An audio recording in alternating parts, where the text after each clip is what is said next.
And we are live for this season right now. It's going to be the Awakening Seasonal Playoffs. I'm Excelsior PH, and with me is Moonboy Gaming. Moonboy, are you excited for this event? Yo, I mean, another seasonal once again, and we're so close to the finale, the World's Championship as well. So players will be fighting for Yeah. their spot to Worlds and also a lion's share of $10,000 for the champion as well. There's a lot of things on the line for this top 32 players coming in this weekend. What else to say about this, Excelsior?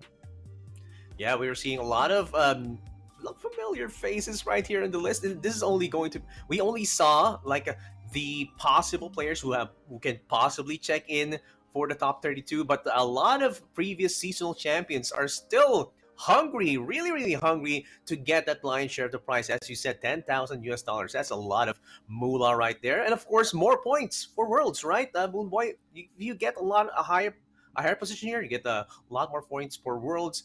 And of course, that's going to be something to look forward to.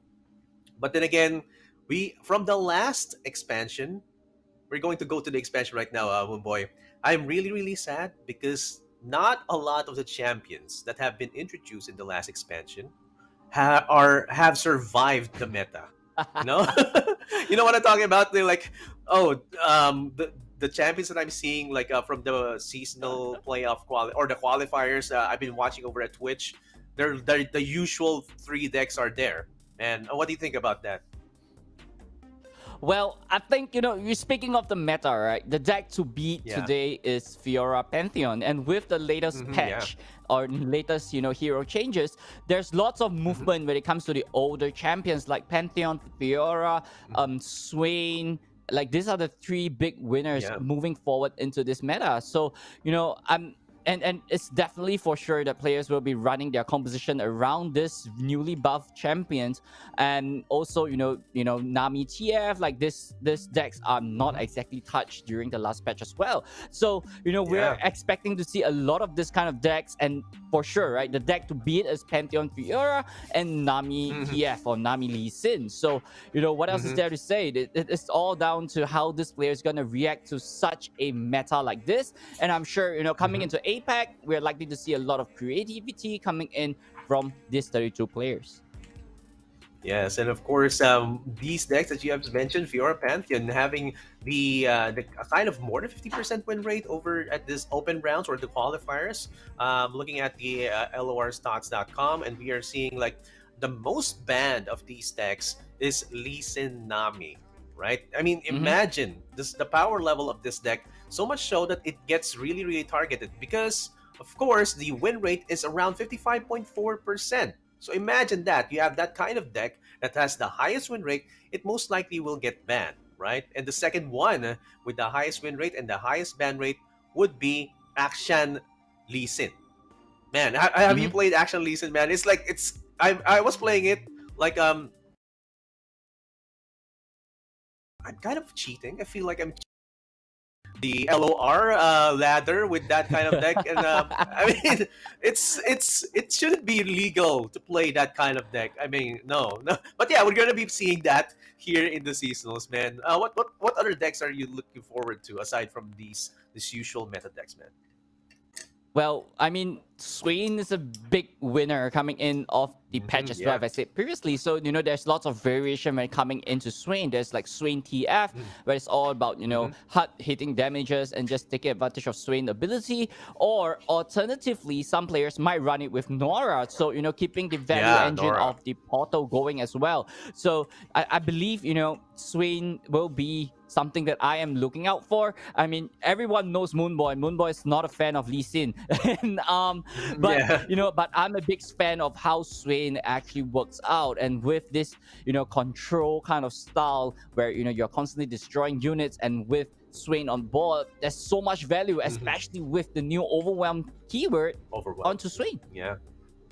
Yeah, I mean, you could say that Swain is kind of swingy after the flip. You get that overwhelm, and of course, the I used to put in might just to have overwhelm. It's like +3 and then overwhelm. But now, since it's already included into the champion, that's going to be one less card for me to put into my deck, just to make sure that there's going to be the skill activating this dealing damage to the whole board, and of course, and the Nexus as well. So that's going to be one of the decks to watch out for. Now, in terms of our previous champions, man, I'm looking at our previous champions.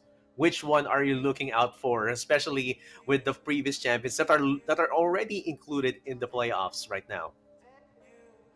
Wait, what do you mean by previous champion? Like Oh the yeah, sorry, characters champion or like winners of previous, seasons? yeah, yeah, previous APAC seasonals champions. Like I'm seeing like around 1, 2, 3, 4, 5 right now from what we previously Yeah. discussed. I But mean, we got yeah, Flying which one are Fish you right looking over here forward as to? well. We got Pingpingho. But I think, coming into a mid-rangey kind of like meta, right? I think Hmm. advocate of fast deck or aggro deck, right? This Yeah. guy, he's Mm. playing really aggressively previously as well. So I believe, if he's still, insistent on bringing aggro deck into this particular mid-rangey meta, that Hmm. is the champion to watch, right? Because usually Yeah. aggro decks don't really work well against mid-range decks as well. But there is still buff coming in for Nocturne. Nocturne is looking great in the aggro department. Hmm. Any Jin players are actually looking into that as well. So maybe this guy, this champion, coming in with a very different approach, he might have Hmm. a edge, or even he might be at a disadvantage. So Yeah. we have to see how he would come into this top 32, thinking what kind of lineup would be the best, or is he still sticking to three aggro decks? Yeah, and then, from what we have seen in the list as well, there are a lot of new names. Not so much, Hmm. but we're seeing some of the new names right here. So we might be seeing them as well, facing off against the usual players. But this is actually really, really, really a good scene to be in, because we see that there is space for new players to come in, and with those new players, we get to see some different styles as well, and we can see some rising players here into the scene. So we are now just waiting for our players to just go in. But of course, we have to discuss, man. Since you said a while ago that there was a Nora in the Swain deck that you have seen before, what was the jankiest, the most dangerous summon that came out from a portal that you have seen? I mean, everything is random, right? I'm not. Yeah. I don't know. Like that's the fun part of it, right? If Nora is on board, you might Yeah. get a free Leviathan, or even I don't know, Yeah. a Ladroth or something. Like these are all big creatures that is possible that Nora could bring. And Hmm. speaking of janky, I Yeah. might expect a little bit of janky decks coming forward from the players. Maybe Yeah. a Katarina Yasuo. I mean, Oh everyone has yeah. been hyping Yasuo. Maybe that might be a possibility coming in as well. And Nora used to lose his lost his old partner Heimerdinger, and Heimerdinger might go back to Mm. Jace, and that might be a Yeah. favorite deck coming forward for today as well. Yeah. Man, yeah, Katarina Yasuo really is something to look forward to, and you can see that the stats, since you have mentioned Katarina Yasuo, 54.32% win rate coming in. Oh man, that's a high win rate with a low ban rate as well. So that might be your kind of silver to golden bullet that if I say so myself. But now looking at the decks right now, ooh. It's not different, man. It's not really different. We're seeing a Fiora Pantheon from Pokeyberry at the middle, and on the left, it's going to be Action, Lee Sin, those champions with abs, and of course Heimerdinger Jace right here on the right side. Man, this is a quite a lineup for Pokeyberry 34. What do you think about this, Homeboy? Well, this is a really standard, combo deck, right? You got Decent with the combo off. We got, Pantheon Fiora in the mid range as well. And we got Jace Heimerdinger, as we said, like, Heimerdinger will be returning to Mm-hmm. Jace just because of Mm-hmm. the control aspect that he have and the amount of value coming in from Heimerdinger later on into the late game. That is where they can capitalize on this particular meta. So, coming into this really strong Pokeyberry. This guy is no stranger to us. One of the top players coming in from Singapore as well. He's here to represent, and it's down to see what his opponent is all about against him. Yes, and I think we're gonna be seeing his opponent. But yeah, I've been playing Fiora Pantheon as well. It's you know there's a lot of support with the fated and the attachment of the equipment as well. Getting those one cost fated units up and about just by targeting them and attaching a weapon as well. So that's going to be one deck we're going to watch out for as well. Now, looking at it, we don't know what the other player that Pokeyberry is going to be facing, or what Torra is going to be carrying right now.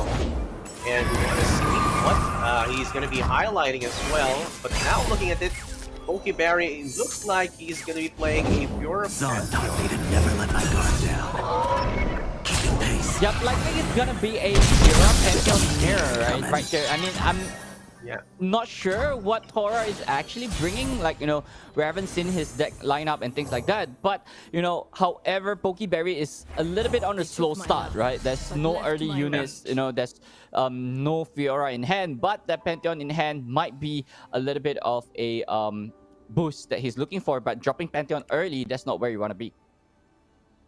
Yeah. And yeah, getting some buff right there into the challenger, and of course that Sting is not going to. It's going to be buffed up as well. Free attack without even contested, putting down a daring Poro on the side of Torra.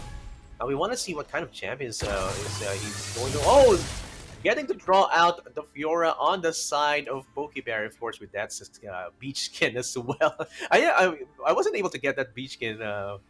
Moonboy, I would have wanted to get that back soon. But yeah, it looks really, really nice as well. And look, all elusives are not going to be contested on the side of Torra right now. Yep, it seems like Torra is running on an elusive kind of style, right? Like, his whole board is elusive. There's nothing much that Pokeyberry could react to this particular board. And Pokeyberry have to take every single point coming in. Though that, like, I believe, they don't really want sharp side these days in their list. I'm not sure what Pokeyberry is running.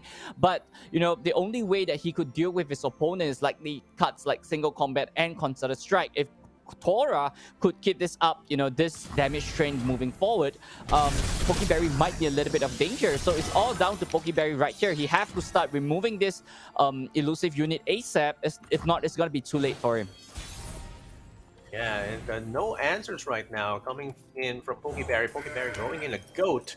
Now he's going to be having two chances to challenge some of the other units, and Asmus is going to be, and Daring Poro as well is going to be challenged there, being one of the elusives, and of course supporters. One down, one take for the Fiora. And one more, and he's going to be having that flip as well. And of course, the Golden Aegis is going to be activated for another run. This is possibly going to he's probably going to have a chance to remove one of the elusives yet again in this run. And look at that. Oh man, 6 damage too, Moonboy.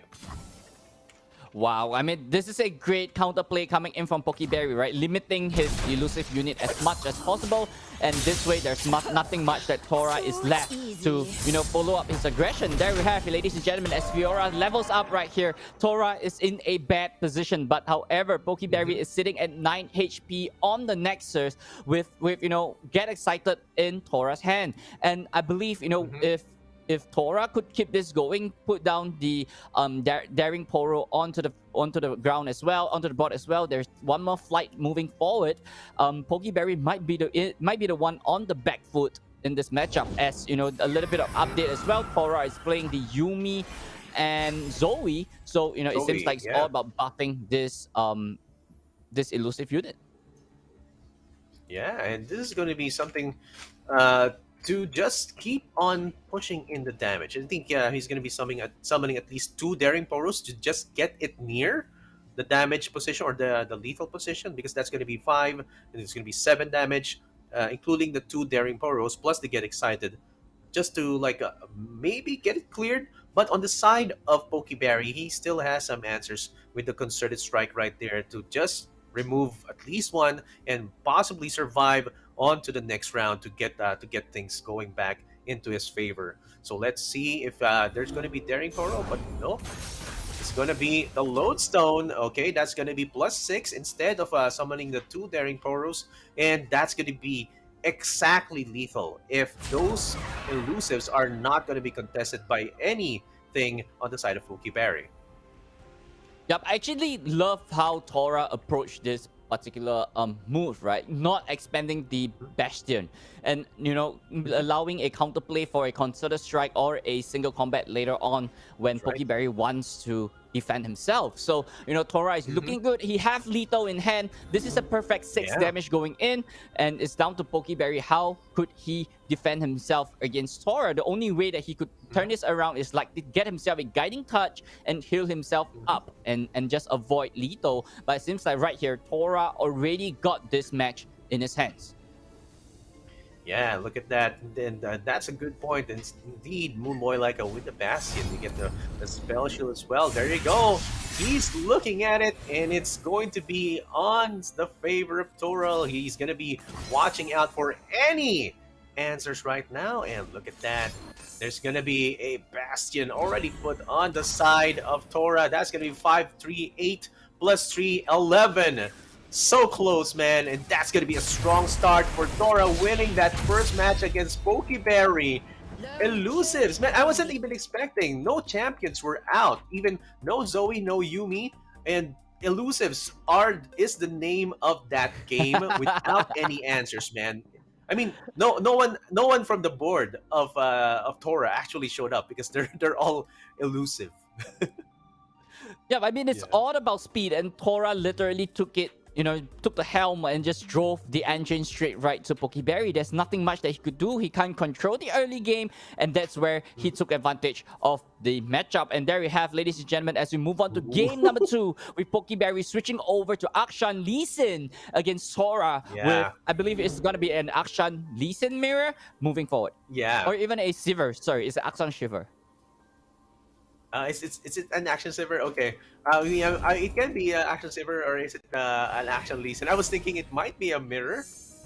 But yeah, let's see how well this pans out. As you can see, Vastine Disciple already being put down on the side of Pokeyberry, and that's can be converted as well. That's what this new set is coming in from the action or action deck is going to be a good support as well, with the action on both sides being put down, and Torra getting that landmark up to 1 tick yet again. Yep, I mean, the Saiyan Disciple, right? It is a new card coming in this new meta as well. Whenever it hit the Nexus, it turns himself into a spell, and that actually allows Lee Sin to add those stacks on as well. So, that is the engine basically that keeps the Lee Sin level up ASAP as fast as possible. And with this Wuju's support coming into this new meta, it really helped Lee Sin a lot and a ton in this new format as well. Yeah, I mean, Shimon Wind is just keeps on putting in some more spells being used, and of course another one. Look at that, going to be 6 damage and then contested Akshan on the side. Now, what can he do to make the survive, or maybe decrease some more damage? There you go. Will of Ionia is going to bring back that chef. And that's going to make that action survive a bit more, but more damage is going to be coming into the side of Pokeyberry.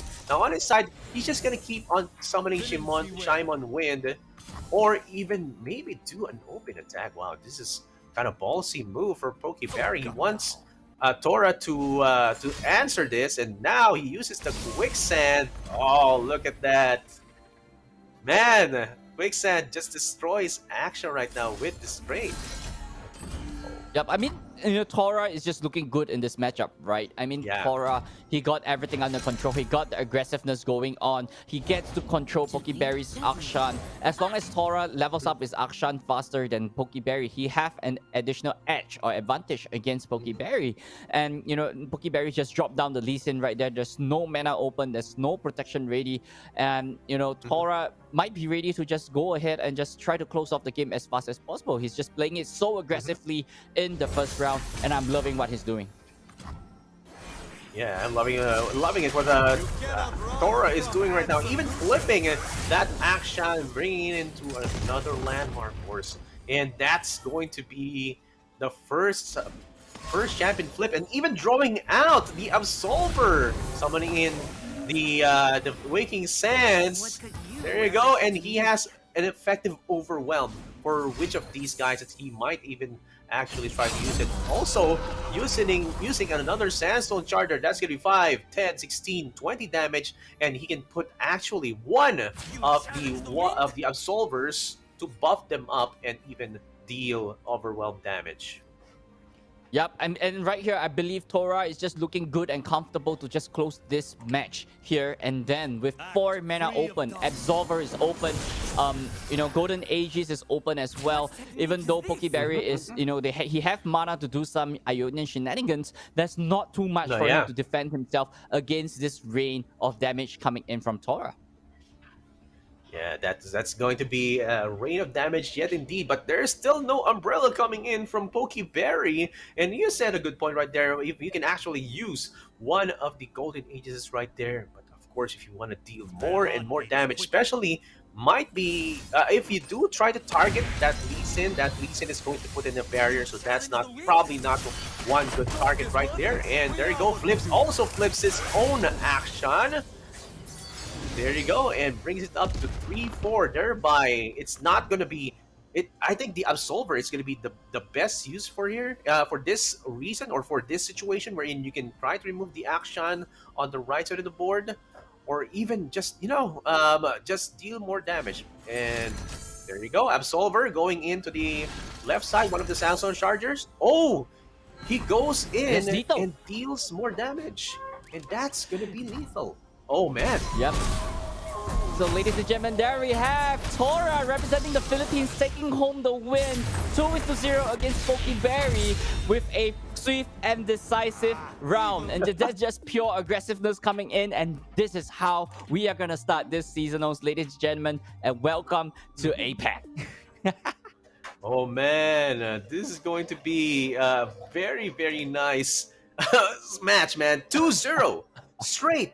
One with the elusives, one with the...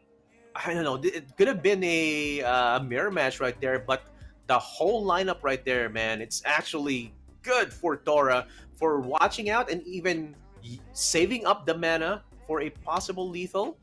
He saw that right off the bat with the Absolver, and it's right on the same turn when his action flipped. And we all know that Absolver brings out another chance for you to buff up with Overwhelm as well. And well, closing it out with a 2-0, especially with the very experienced player as well as Pokeyberry. Torra starting it strong. Now, of course, we might have a chance, of course, to watch another match again, but we're going to be waiting for that.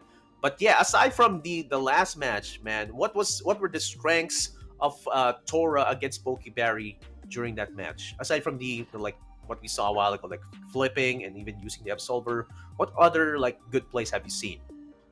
I think Torra really took advantage of the early game, right? Having a wider board and just dishing as much damage as possible in the first 3 to 4 turns. And both games in the whole set really just showed us that was his game plan, because the Lee Sin Akshan is pretty slow in the early game. And the Pantheon, as long as Pokeyberry don't draw into the early drops, Torra had the advantage, and with those elusive in the early game as well, he's just taking advantage of all these things. As long as he's banning the elusive deck that he's facing against maybe the Nami TF and things like that, Torra will always have an edge against his opponent. Yeah, that you put in a good point, of course, that you can actually just push in the damage with those elusives. But now going in to the next match is going to be GM Amy, and for DS Pisokaru. I don't know how to pronounce this, man. But yeah, this good name right there going. And with this match is going to be Heimerdinger Jace versus Fiora Pantheon. Both of the champions coming in from DS Pisokaru already out, and of course already a flip Pantheon. That's going to be one champion that he has to deal with. Yep, I mean, the board is just looking crazy, right here. You got, DSK having 12-10 Pantheon on the board with like tons of keywords on it. You got an 11 T-Hex on the ground as well. So it's down to Ame. How is he gonna deal with this Pantheon? Yes, removing the spell through first is right, and what is a good swing moving forward? They don't have a good swing, but the Pantheon got ways to just slowly remove every single unit on the board. But MA, we can't Mhm. discount the fact that MA have a really good backswing with a late game harrowing as well. So Yeah. it's still a even game right here, but DSK having the HP advantage is just looking good for him.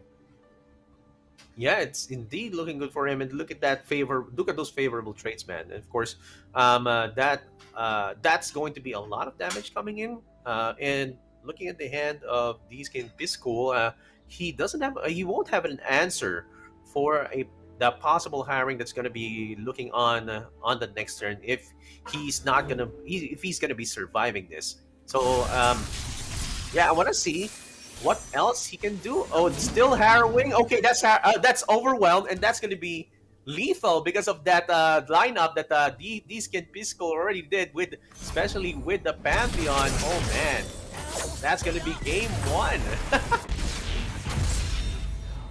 Wow, I mean, Oh, wow. we came in at a really good timing with a really well set up Pantheon as well, and he was ready to go. Adding another Yeah. spell shoe onto the Pantheon back there, that was just clean, right? That just gave him the security that Yeah. the Pantheon is gonna be safe, and he will be moving forward to take the kill. So it's all down to game number 2, how Ame is gonna take advantage of this. We know Ame, we've seen him play before. He's not a player Yeah. to slack off. So we gotta see what if he could bring us a good round 2. Yeah, it just goes to show that the power level, of course, if you're a Pantheon, look at that. Look at the Pantheon, man. It's like all those keywords plus an overwhelm. You have a challenge. You can actually challenge one unit. You can actually get more damage in without the risk of having your champion damage because it has quick attack as well. So it's actually really a very hard deck to deal with. And now you can see it's going to be still a Heimerdinger Jace and an Action Leeson or an Action Severe as can Lee be Sin. for it's an Action Leeson. Okay, so it's an Action Yep. Leeson for our champion right there because of the Ionia. All right, so that's going to be it. So let's see how well they're going to do, if Ame will be able to catch up with the number of points right now. Yep, MA, he got the cuts in hand, right? He got the vengeance in his hand as well. He's ready to go Yeah. on to take on those Lee Sin, and the Mystic Shot is a good answer to an early action also. So, it seems like MA is in the running foot, yes, but however, DSK, he don't have the Lee Sin in hand. As long as if he gets the Lee Sin, things might change for him. Yes, that's right. And of course, using the momentous choice just to make sure that that action survives and getting more damage in and plus one more tick into that champion. Now, one of these strategies that you can do while using, of course, Heimerdinger Chase is just to cool up your mana and just be ready for the answers over at what your opponent's going to be putting down. Now, of course, these can actually just use this open attack and wait for any reactionary tactics that are going to be coming in from Ame, because you just have to push and damage, man. Well, when you're the action Leeson, and you're seeing that there's nothing to be put on the board of the side of Ame. Now he's down to 13, and I mean, is this a good vengeance turn, Moonboy? I mean, you have to try to save the vengeance for a Lee Sin later on in turn number 5. There's still a huge chance that DSK might play the Lee Sin. So I believe here, he might even go for a production search, or even play the robot and or even this could work as well. So try to control DSK's hand as much as possible, and may just have to stabilize his board as fast as possible as well.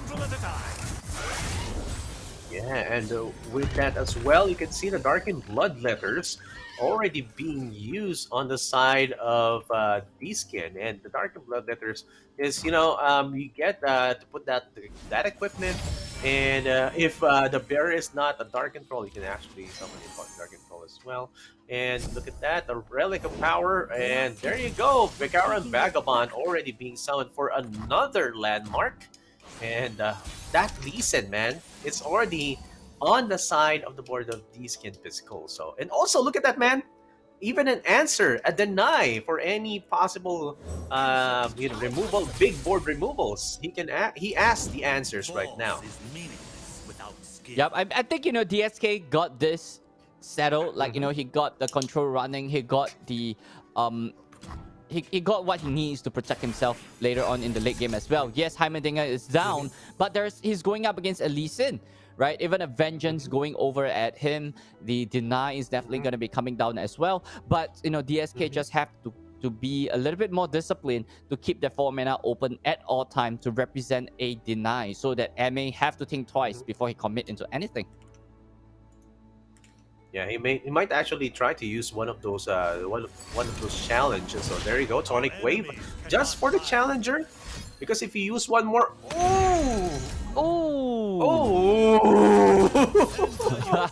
that's an overcommitment, man. Oh, that's an overcommitment because of course there's gonna be an answer, man. There is gonna be an answer. It's gonna be a vengeance, and now of course even popping off with the use of a what? Okay, okay. So this might be a harrowing. Ruination. Sorry, yeah. That was interesting, right? I mean, he controlled. He realized that he could stabilize himself and just went for the harrowing to clear the bot once and for all. And DSK is running a little bit low in terms of resources. There's only 4 cards unknown to MA right here. So MA could still refill his board with the Mach 3. He could play down his Heimerdinger the next turn and just restart this turret production once again.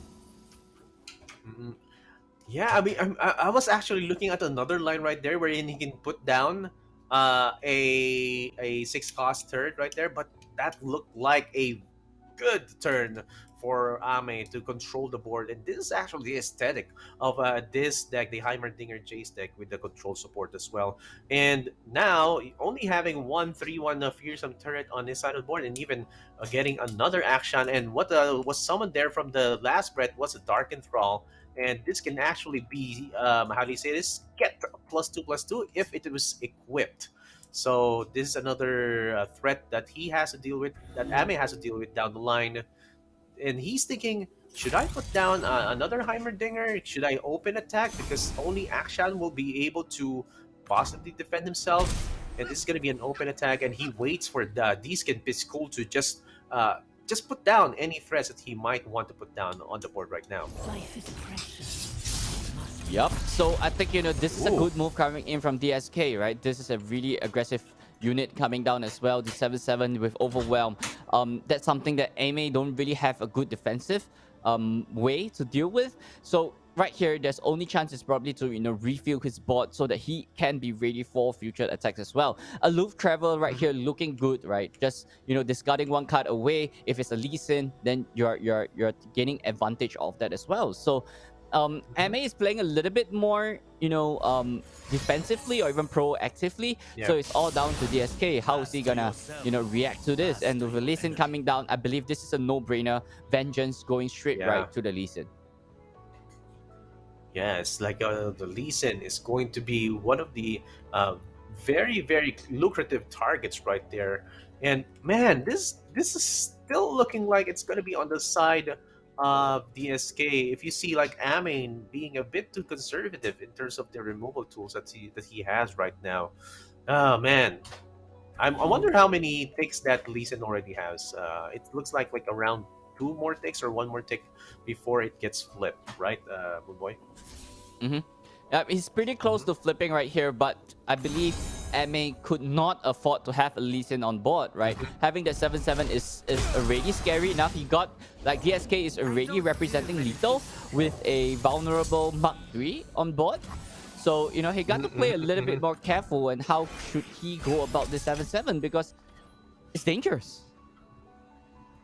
Yeah, indeed, it's very, very dangerous now. Looking that action will possibly be blocked by that 1/3 right there, and 1/1 is going to be free attack plus Wuju style is going to make it sure that it's going to be lethal right now. He has enough mana as well to deal with any removal or any reactive shenanigans, and even putting down a Sandstone Charger on his side of the board. This is going to be it. Isco is probably going to be, or is going to get a 2-0 with this match. Yep, definitely. There's nothing that MA could do to react to this. Even the Ionian Tailstone can't do much in this particular scenario as well. So he has no choice but to soak up every single damage that DSK is throwing at him right here. And I believe, Amek is taking the L, and DSK will be moving straight right to the top 16 right after this win. Yeah, 2-0s all around. It's like what Oprah said, like, you get a 2-0, you get a 2-0, and you get a 2-0 right now. And this is actually really fast. We are like only around less than 30 minutes into the first round, and we are getting 2 straight 2-0s. And from what it looks like, Ame is just really roping this out a bit, seeing if he has anything that he can do. But from what it looks like and what we can see from both sides of the board, there is nothing that he can do right now. And we just look at how much damage is this going to be. We have 7 overwhelmed. That's going to be 6. It's going to be 9. It's going to be from action as well. That's going to be 12. So still, no answers are going to be coming in from Ame. And yeah, top 16 already secured for DSK and Fiscal. Yep, Ame just taking time to understand every single out that he has, but he realized that there's nothing that he could do, but no choice. But ladies and gentlemen, there we have our winner for this round, DSK, and he will be moving straight right to the top 16. Yeah, I was actually looking at Ame right now. Maybe look, if you remember that meme that all the formulas going in. Like there's a sticker with Heimerdinger like that, right? Since he's already using Heimerdinger, like that would have been an appropriate sticker or emote to put in right there with all the formulas coming in. Yeah, thinking, right? It's an amazing win though. We saw that DSK was actually using his aggression towards his favor, even recovering from a ruination coming in from Ame. Which was actually a possible turn, or rather a way to come back from Ame. But the way that we can see DSK refilling the board with another action, the Vastayan as well, 7-7 overwhelm. That's, I mean, another, or even that Lee Sin that has been targeted by a vengeance would have been a chance. Would have been like a chance for Ame to recover. But looking at it right now, looking at his hand, it's a bit more intensive on the units rather than the spells that he needed to remove on the side of the board of DSK. Yep, I think, Ame had no option or not much option to deal with the pressure coming in from DSK. So that's probably the reason why he lost. But ladies and gentlemen, off we go to a third match featured for you guys. It's going to be Nineball going up against Pingpingho, our 2-time champion right here. And, it's going to be Torra Pantheon going up against, seems to be Ari Cannon. Can you hear your heart? Oh yes, I can. But still, look at those elusives, man. He is banking on the elusives not being contested, and thereby giving or putting on more damage. And look at that fated 7-5 as well going in. It's going to be the first one with the scout and with the attack token. 2-2 and recall for that cannon. That's going to be dealing more damage yet again. But of course, still the attack token on Nineball. And Nineball is already on the advantage with 1-0 against Pingpingho. Then that's already a feat in itself, Moonboy, getting 1 win against Pingpingho. Yep, it's not an easy task to take down this man, Pingpingho. I gotta tell you this, and Nineball is just doing a good job. So much pressure coming in with this, Scout 7-5 overwhelm. This is just a big unit that, Pingpingho might not be able to take control. Immediately going in, Concerted Strike onto the cannon as well, but Pingpingho got that perfect answer with a deny, saying, the cannon is untouchable. Yeah, that cannon is not going to be destroyed right there with that deny. And of course, the Saga Seeker being the damager right there. And already having a mark of cannon right there, mark of the storm. It's going to be getting some more damage as well down the line. And there we go. Another attack going in from Nineball. And he just wants Pingpingho to get those answers in, man. He just wants, okay, I'm gonna be dealing possibly lethal damage, but you have right there a Mark of the Storm on the side of the Saga Seeker, and when you have that, that's gonna be stun, man. That's gonna be negated damage in the form of a stun on his unit. Yep, and I believe this is a really good defending turn for Pingpingho. 9-ball, only at 1 mana, there's nothing that he could do. Sacrificing the cannon here is totally okay for him. As long as he could swing with the Ari the next turn, he has lethal for himself the next turn, right? He just to be a little bit careful of the Hush, which, 9-ball has in his hand, and that is probably his ultimatum against Pingpingho in this last swing that he's gonna have. Yeah, is gonna be one way for him to just deal with it, and there you go. Gives an ally +2/+0 with those twig disciplines, and he's gonna be going for an open attack. But as you said, the Hush looks like it's going to be a problem for Pingpingho, as he can silence that unit on the board. He's only possibly going to be, or he's going to be possibly removed with that Saga Seeker, or of course some support as well. But just 2 damage, man. This is not looking good for Pingpingho, as the next turn is going to be a devastating turn for him. Yep, definitely, right? With 2 champions down within the last 2 turns, Pingpingho is not looking good. He could, let this attack flow through, and hopefully this Disciples would be able to allow him to draw 2 more cards and maybe find an out in the next 2 cards as well. So the game is not over yet, but it's looking really grim and difficult for Pingpingho to close this off, especially with the 1 drop in 9-ball's hand is just looking bad as turn goes by. Yes. Oh man, this is looking quite grim for Pingpingho. Already down 1, and he looking at Fiora being put down on the side of 9-ball as well. So this is going to be there's still going to be a chance for him to survive, especially with those homecomings on hand.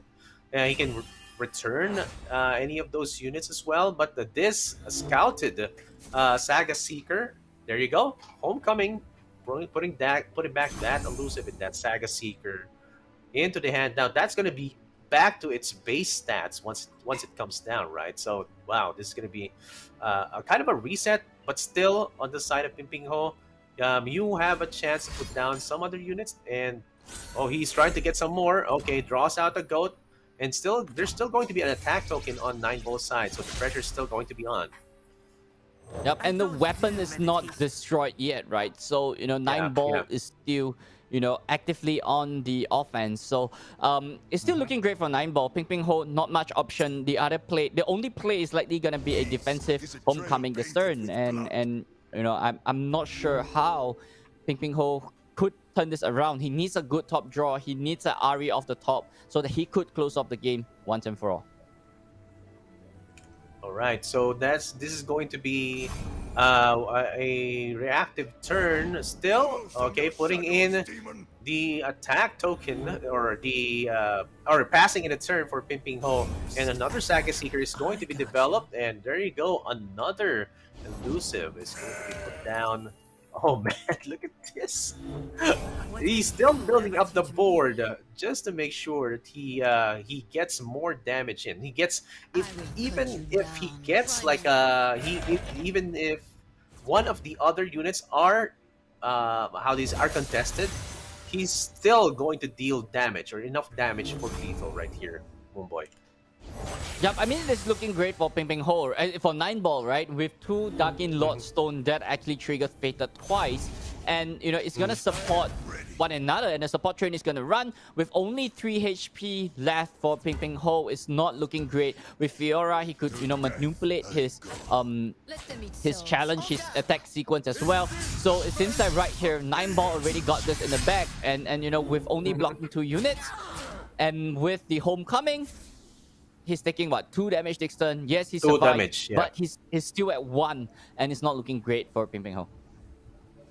Yeah, look, the homecoming was the actual reactive spell that he only has right now, and he's still on the back pedal right now, Moonboy, and looking at the hand right now, not a lot of offensive pieces on his side of the board too. So let's see what he draws next, so that we can see Pingpingho's fate down the line in this matchup. Oh, Hookmaster. Oh man. Okay. Okay. He's gonna Yep. improvise and man. Nothing is good, right? Hookmaster is not exactly Yeah. the best card to be drawing right here. Yes, he's drawing dead. It's not looking good for Pingpingho. And Nineball already got the board. And I don't see how Pingpingho is going to turn this thing around. And Nineball definitely got this series in the bag. Yeah, this is oh man, looking like still Nineball hitting those right shots and even powering up the Fiora on his side of the board. No, nothing is gonna be happening here. Even putting down another Bastian Disciple, and again, the damage that he can just put down is just, even if he pumps it up with Twin Disciples, it's still not gonna be enough. As you can see, last ditch effort for Pingpingho. Is there anything that you can draw out right now to just get back into the game? Okay, there you go. Nothing. Recon ally. It's still not gonna be enough, man. There you go. Pingpingho being defeated by Nineball. Man, straight. I mean, how many games have we casted in this round, man? 3 games. And of those 3 games, we got a bunch of 2-0s and even Nineball striking out, of course, or even clearing the whole board against Pingpingho. Man, I mean, that's already in the feat itself, because again, we said 2-time champion Pingpingho already being defeated at the top 32. This is your chance to just keep on proving yourself down the line, and Nineball has to do it, and we hope that he gets further and further, as he already defeated a 2-time champion, man. Yep. I mean, one champion has gone down. I'm actually looking at, I believe Advocate of Baghdad, Fast Deck actually got a 2-0 loss as well. So another champion fall off the top 32. So, it's it's not looking great for the reigning champions coming in. We might see a new champion later on today in the grand final. So, ladies and gentlemen, we got a whole day of Legends of Runeterra lined up for you guys. Do not go anywhere, as we are going for a short break right after this. So we will be back later on with the top 16 all the way to the grand final. So do not go anywhere. Stay tuned, as we will be back real soon. My name is Moonboy, and he's Excelsior, and we are taking a short break. Want to line up for your beatdowns or go all at once?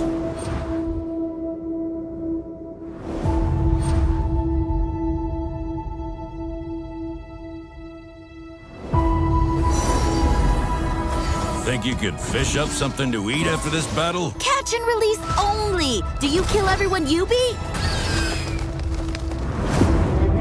Let me show you how we did it in Acacia. Jack said there'd be contenders out here.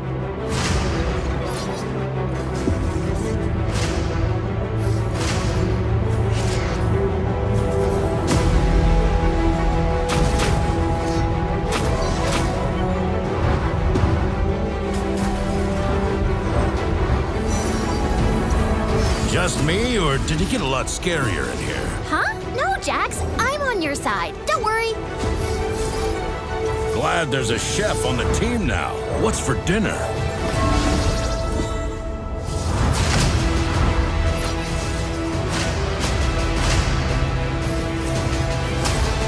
You got nothing I can't handle.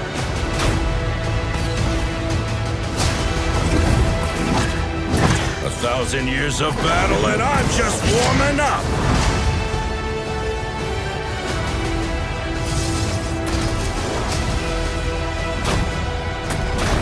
Korihim, I'm Halvaligra!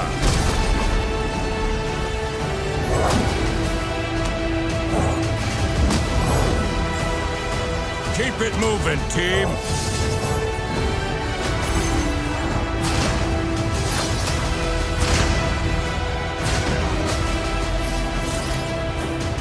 Today, we stand.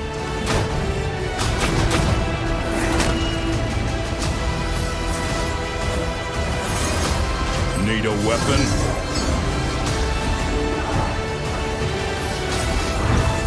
don't want to watch this. Winning never gets old.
trusting you, 'cause I don't trust in nobody.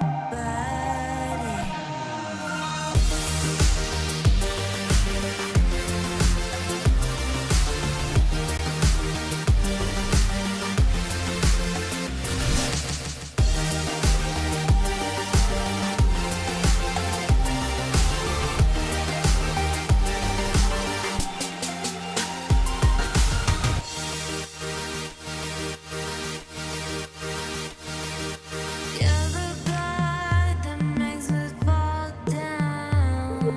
You're the one that makes me feel so sad, and I don't want you now.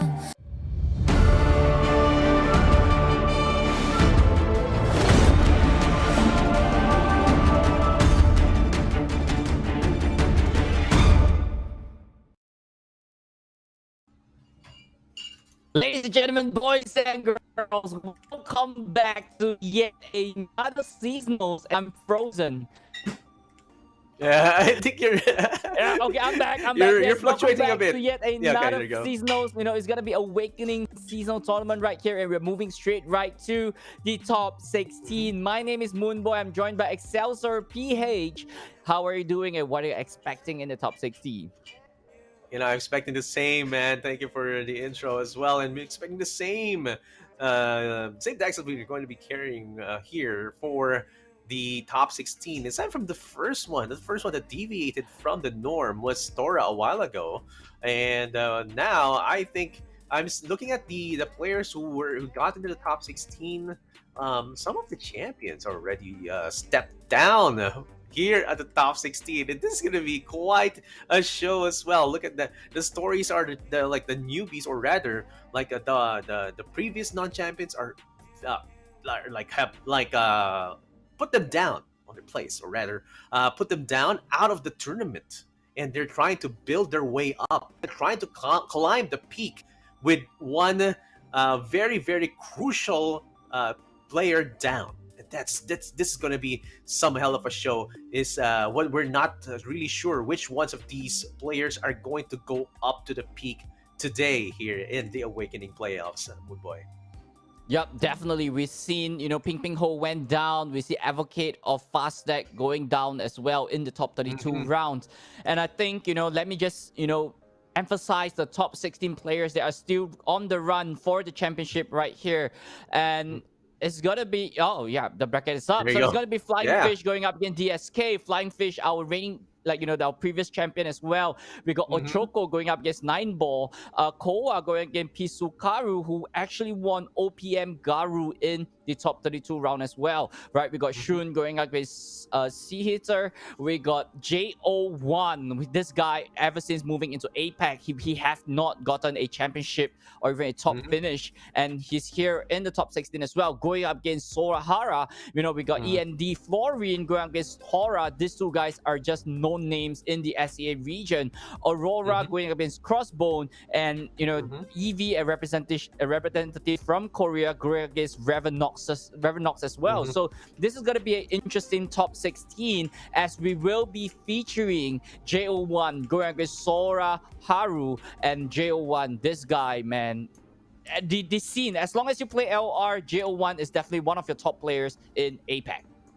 Yeah, definitely one of the top players in APAC, and now we're going to be spectating him for round 16. So, oh wow, I mean, I'm really excited as to how he's going to be playing here. I'm not sure if we had a chance before to highlight JO1 in one of the matches. Probably one of the matches before, but yeah, already been seeing him all at the top as well, the leaderboards, and even here, and looking at the top 3 decks, man. He just carries the top 3 deck right now. Again, it's going to be Nami, TF, Lee Sin, Action, and Fiora Pantheon. Those are the top 3 decks. Those are the top 3 tier S decks right now in the meta, man. Oh wow, this is gonna be a hard target too. So, and looking at the stats, Nami TF is probably the one that's gonna be banned by his opponent. What do you think about that, Moonboy? Well, it's either Nami or it's definitely going to be Lee Sin, right? You don't really want to deal with too much combo-wombo kind of situation. And you are facing one of the best player in the server, which is JO1. So it's a lot of question coming in. How is Sora Haru going up against JO1 with this really aggressive lineup? You got Jin, Annie, you got Scouts with MF Quinn, you got Azir Aurelia with the Blade Dance as well. This is a really aggressive lineup. I'm not sure how is it gonna fare against the 3 best deck in the format right now. They are mid-rangey, but at the same time, they are pretty weak in the early game. And I believe Sora Haru have a game plan against the 3 best deck in the format right now. Yeah, I mean, this is this is gonna be a David versus Goliath match right now. I'm saying it right now. I want to see these decks try to pit off against the tier S decks in the ladder. So we've seen these decks in the past seasons. They were the tier S or even tier A decks before, but how they fare now, it's gonna be a different story. It's gonna be how you play it. It's gonna be the draws that you get, and if you do face off with a full board, or rather a board that's gonna be difficult, how well are you going, or how well is Sora Haru going to be dealing with those threats just to get those damage in? Because again, mid-rangey, as we saw that came out from JO1, it's gonna be a bit difficult to go through those threats since there's gonna be some support to keep them up, especially with the Fiora Pantheon. That's gonna be difficult, man. It's gonna, with this aggro deck that Sora Haru is gonna be carrying. I want to see again. It's David Goliath, and in this case, the Goliath right here is JO1, really, really big. But we're not saying that JO1 is gonna be losing. This is again a tier A to B deck versus tier S. That's it. That's the case right now, and we want to see this in action. Yep, when it comes to a tournament format where, bans are or like draft picks is part of the game, and I believe, the aggro deck might have an upper hand as long as he banned the Fiora Pantheon deck, right? Just take advantage of the early game. Nami TF is just really weak in the first 3 turns, and that is where you want to get advantage against a deck like this, right? And I believe, he might be going in for the bully the Nami kind of like, strategies, right? Keep Nami alive, keep this deck alive, and just bring it down as fast as possible. And that is possibly Sora Haru's game plan coming into this matchup. So as long as he could keep this game plan going and bully the Nami TF, it might be looking great for him. Yeah, I mean, he has the chance. I've seen MS Scouts being too fast and too furious. I've seen also the Anijin being so burny in terms of the enemy nexus, and of course the units as well who could test them. And yeah, I mean, from the previous matches, I'm kind of rooting for Sora Haru, because of course. I'm kind of more of an aggro to rather than the mid range, because I've been playing mid range, and these decks are strong and easily supported, especially with the current cards that have been let out or have been rolled out.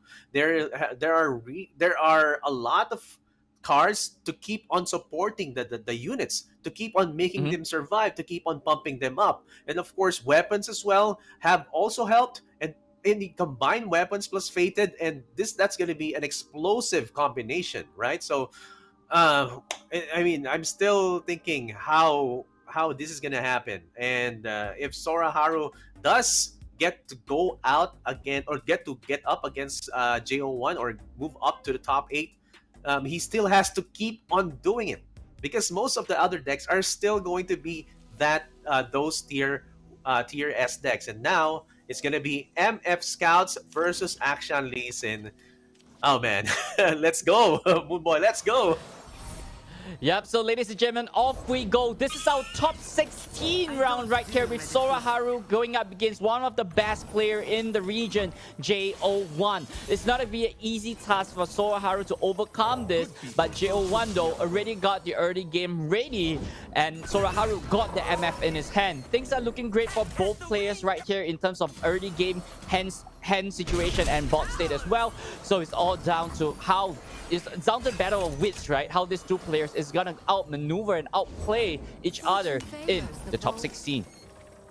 And Yes, there you go. You can see the Broadwing already activated. Field Defender Tracker as well can actually just try to hook in that action and deal some more damage. And this is still, of course, a problem for JO1 right now, but he can still have an answer as well, even putting down an Ionian mask right there. And from what it looks like, still not enough. He would have wanted one of the weapons to buff up the health, just so he will be able to block with that. But nope. This is gonna be one favorable trade still for Sora Haru, and he's gonna be putting in 4 damage to the Nexus of JO1. Yep, and JO1 is definitely on the back foot right here. There's no unit coming forward on turn number 4. He's not going to keep the aggression up going. Yes, he got the Disciple. He gets a draw. But what is the follow-up, right? Sora Haru got the Make It Rain if he wants to keep the momentum going as well. Sculptor coming forward, you know, and Sora is just looking comfortable. And you know, he could just try to bring JO1 down as fast as possible. He needs this going forward. If not, you know, once Lee Sin's come down, it might not be looking great for Sora Haru. Yeah, and even putting down that Shell Shocker just to get one more spell damage or spell mana into to the board as well. Even expanding on the attacking token of JO1. Now JO1 only has 1 unit right here, and it can actually be challenged, right? It's gonna be challenged, and it's gonna be hit by the skill of MF right there, and just more damage as well. And that Rend Sculptor just keeps on making the units even beefier. And Vanguard Sergeant is gonna be put down, which means he might have a chance to put down Lee Sin on his side, and he does. Oh, Inspiring Light! Oh man, look at this damage, Moonboy. Yep, Sora Haru is just going in on the offense. He have to finish fast. Lee Sin is on the board, and he have to do whatever he can to take the Blind Monk down. And immediately going in for a big attack as well. This is what? 14 damage worth. Going straight right to JO1's Nexus. And this is only turn number 5, ladies and gentlemen. 15 with the bullet time. And it's not looking great for JO1. Yeah, it's really not looking great for him, especially on the side of Sora Haru. He set it up because he knows there's a Make It Rain on his side, and he can use this right now. Especially, you're gonna be a bit cautious because there might be a deny. But if and when JO1 sets it up so that he has less than 4, or maybe he doesn't have any more chance of even developing into 3 units on the board, still, that's going to be an assured attack or assured damage into the 1 health Nexus of JO1. Yep, and right here, JO1 immediately equipping the Scout weapon onto Lee Sin as well. Lee Sin is going to be attacking twice, but he's not leveled up yet. He doesn't have the Challenger up. For mana open for JO1, he have to represent a Nopify in order to play around Sora Haru's Make It Rain. So, you know, it's you know, right here, JO1 is not that comfortable yet, but he needs this Eye of the Dragon coming down to you know, rebuild his board with the Dragon Link, but it's not going to be doing too much. Sora Haru got the lethal this turn, and JO1 really have to count his mana to exec to actually, you know, close this off.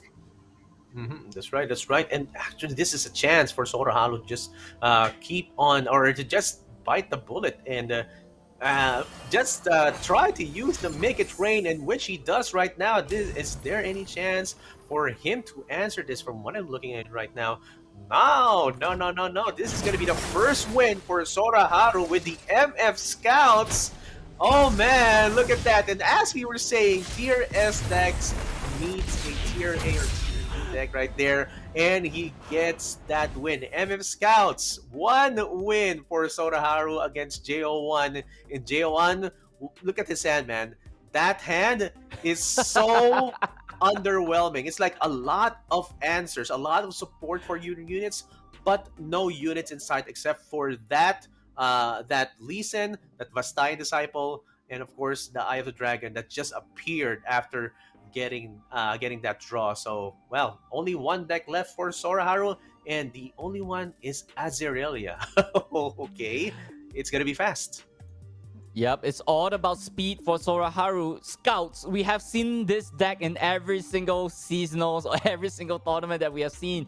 And this deck doesn't seem to get any rest, right? But ladies and gentlemen, it's getting a rest right here in round number 2 as Sora Haru switch it over to Azir Irelia going up against JO1, switching over to the Nami TF. Yes, he got a few of the early game cards, but Sora Haru though drawing the nuts draw with the Empress Darius into a Azir into a Irelia as well. He got that top 4 turns all settled for himself. Yes, it's going to be a nice setup right now. And going in to this next round, Ionian Hook Master already down for JO1. Now he's going to be trying to pick one with the top. And there you go. He may actually just try to block this, and it's going to be destroyed. But that's going to be a favorable turn still for JO1 because he doesn't want that Sparring Student to get bigger and bigger as the turn progresses. And now, here on JO1, Ionian Tailstones is going to be drawn out. Oral Features is going to get Batune and spell damage or spell mana yet again for another possible or tick for Nami down the line. And Azir is going to be put down on the side of Sora Haru. Yep, JO1 right here, he can't exactly be, going into the Nami strategy right now, right? He have to defend himself because the rain of attacks and damage coming in from this Sand Soldier is going to be too much for JO1 to handle. So he's a little bit behind in terms of the Nami game plan, but he needs to save alive Sora Haru first. That is probably JO1's game plan right here. And, Sora Haru, he got a good opening for the Irelia this turn. And I think he's just looking solid for at least the next 2 turns ahead as well with the Blade Dancer. That's right, that's right. And that he also has one of those attunes called Field Musician. So if he just tries to, if he gets a chance to fill up the board a bit more, he gets to force refill the spell mana and draw one and just keep on pushing and pushing. And now, okay, Emperor Darius is going to be putting down to summon more and more of the soldiers or sand soldiers. So this is going to be an extended board and extended damage as well. And he's even putting down, of course, his own Azir. And I mean, this is going towards the flip conditions of Sora Haru's champion. So he must do this or else he's going to be pulled back or even laid to waste down the line, because again, Nami TF is going to have a huge burst turn, especially if he develops all the units. And look at that, man. Fleet Admiral Shelly is going to be drawn out, and it's possibly going to come online right now. Yep, the least immediately going, right? He have to take down the Azir as soon as possible because right here, Azir is the biggest threat for JO1. And Sora Haru, though, he still can, continuously put down the aggression. Field Musician coming down as well. And Sora Haru still have, a Shaped Stone if he wants to take the trade off this this fight right here against JO1. That's right. And there you go. Shapestone is going to be used just to answer that. But of course, since it has stuff, it won't be put down on his side of the board. Now, this is going to be a perfect turn for Fleet Admiral Shelly to be put down. And there you go. There are 3 units. He just keeps on building and building. As you can see, JO1 and another Fleet Admiral Shelly, as those Burgly fish are going to be decreased in cost, man. So, okay, so they're actually both just expanding the board as time goes by, and Irelia is going to be put down on the side of the board, and the Flawless to it is going to be online. And look at that, Azir is nearing his flip condition, man. Maybe after this attack, flip condition is going to be activated. Yep, JO1 keeping 5 mana open. Flawless Duet coming forward. This might be a good chance to deny this, to not allow Azir to level up this turn, and just at the same time lower down the amount of aggression coming in from Sora Haru. Yes, it's 4 mana going up against 2, but you are gaining so much more, denying this particular attack coming in from Sora Haru.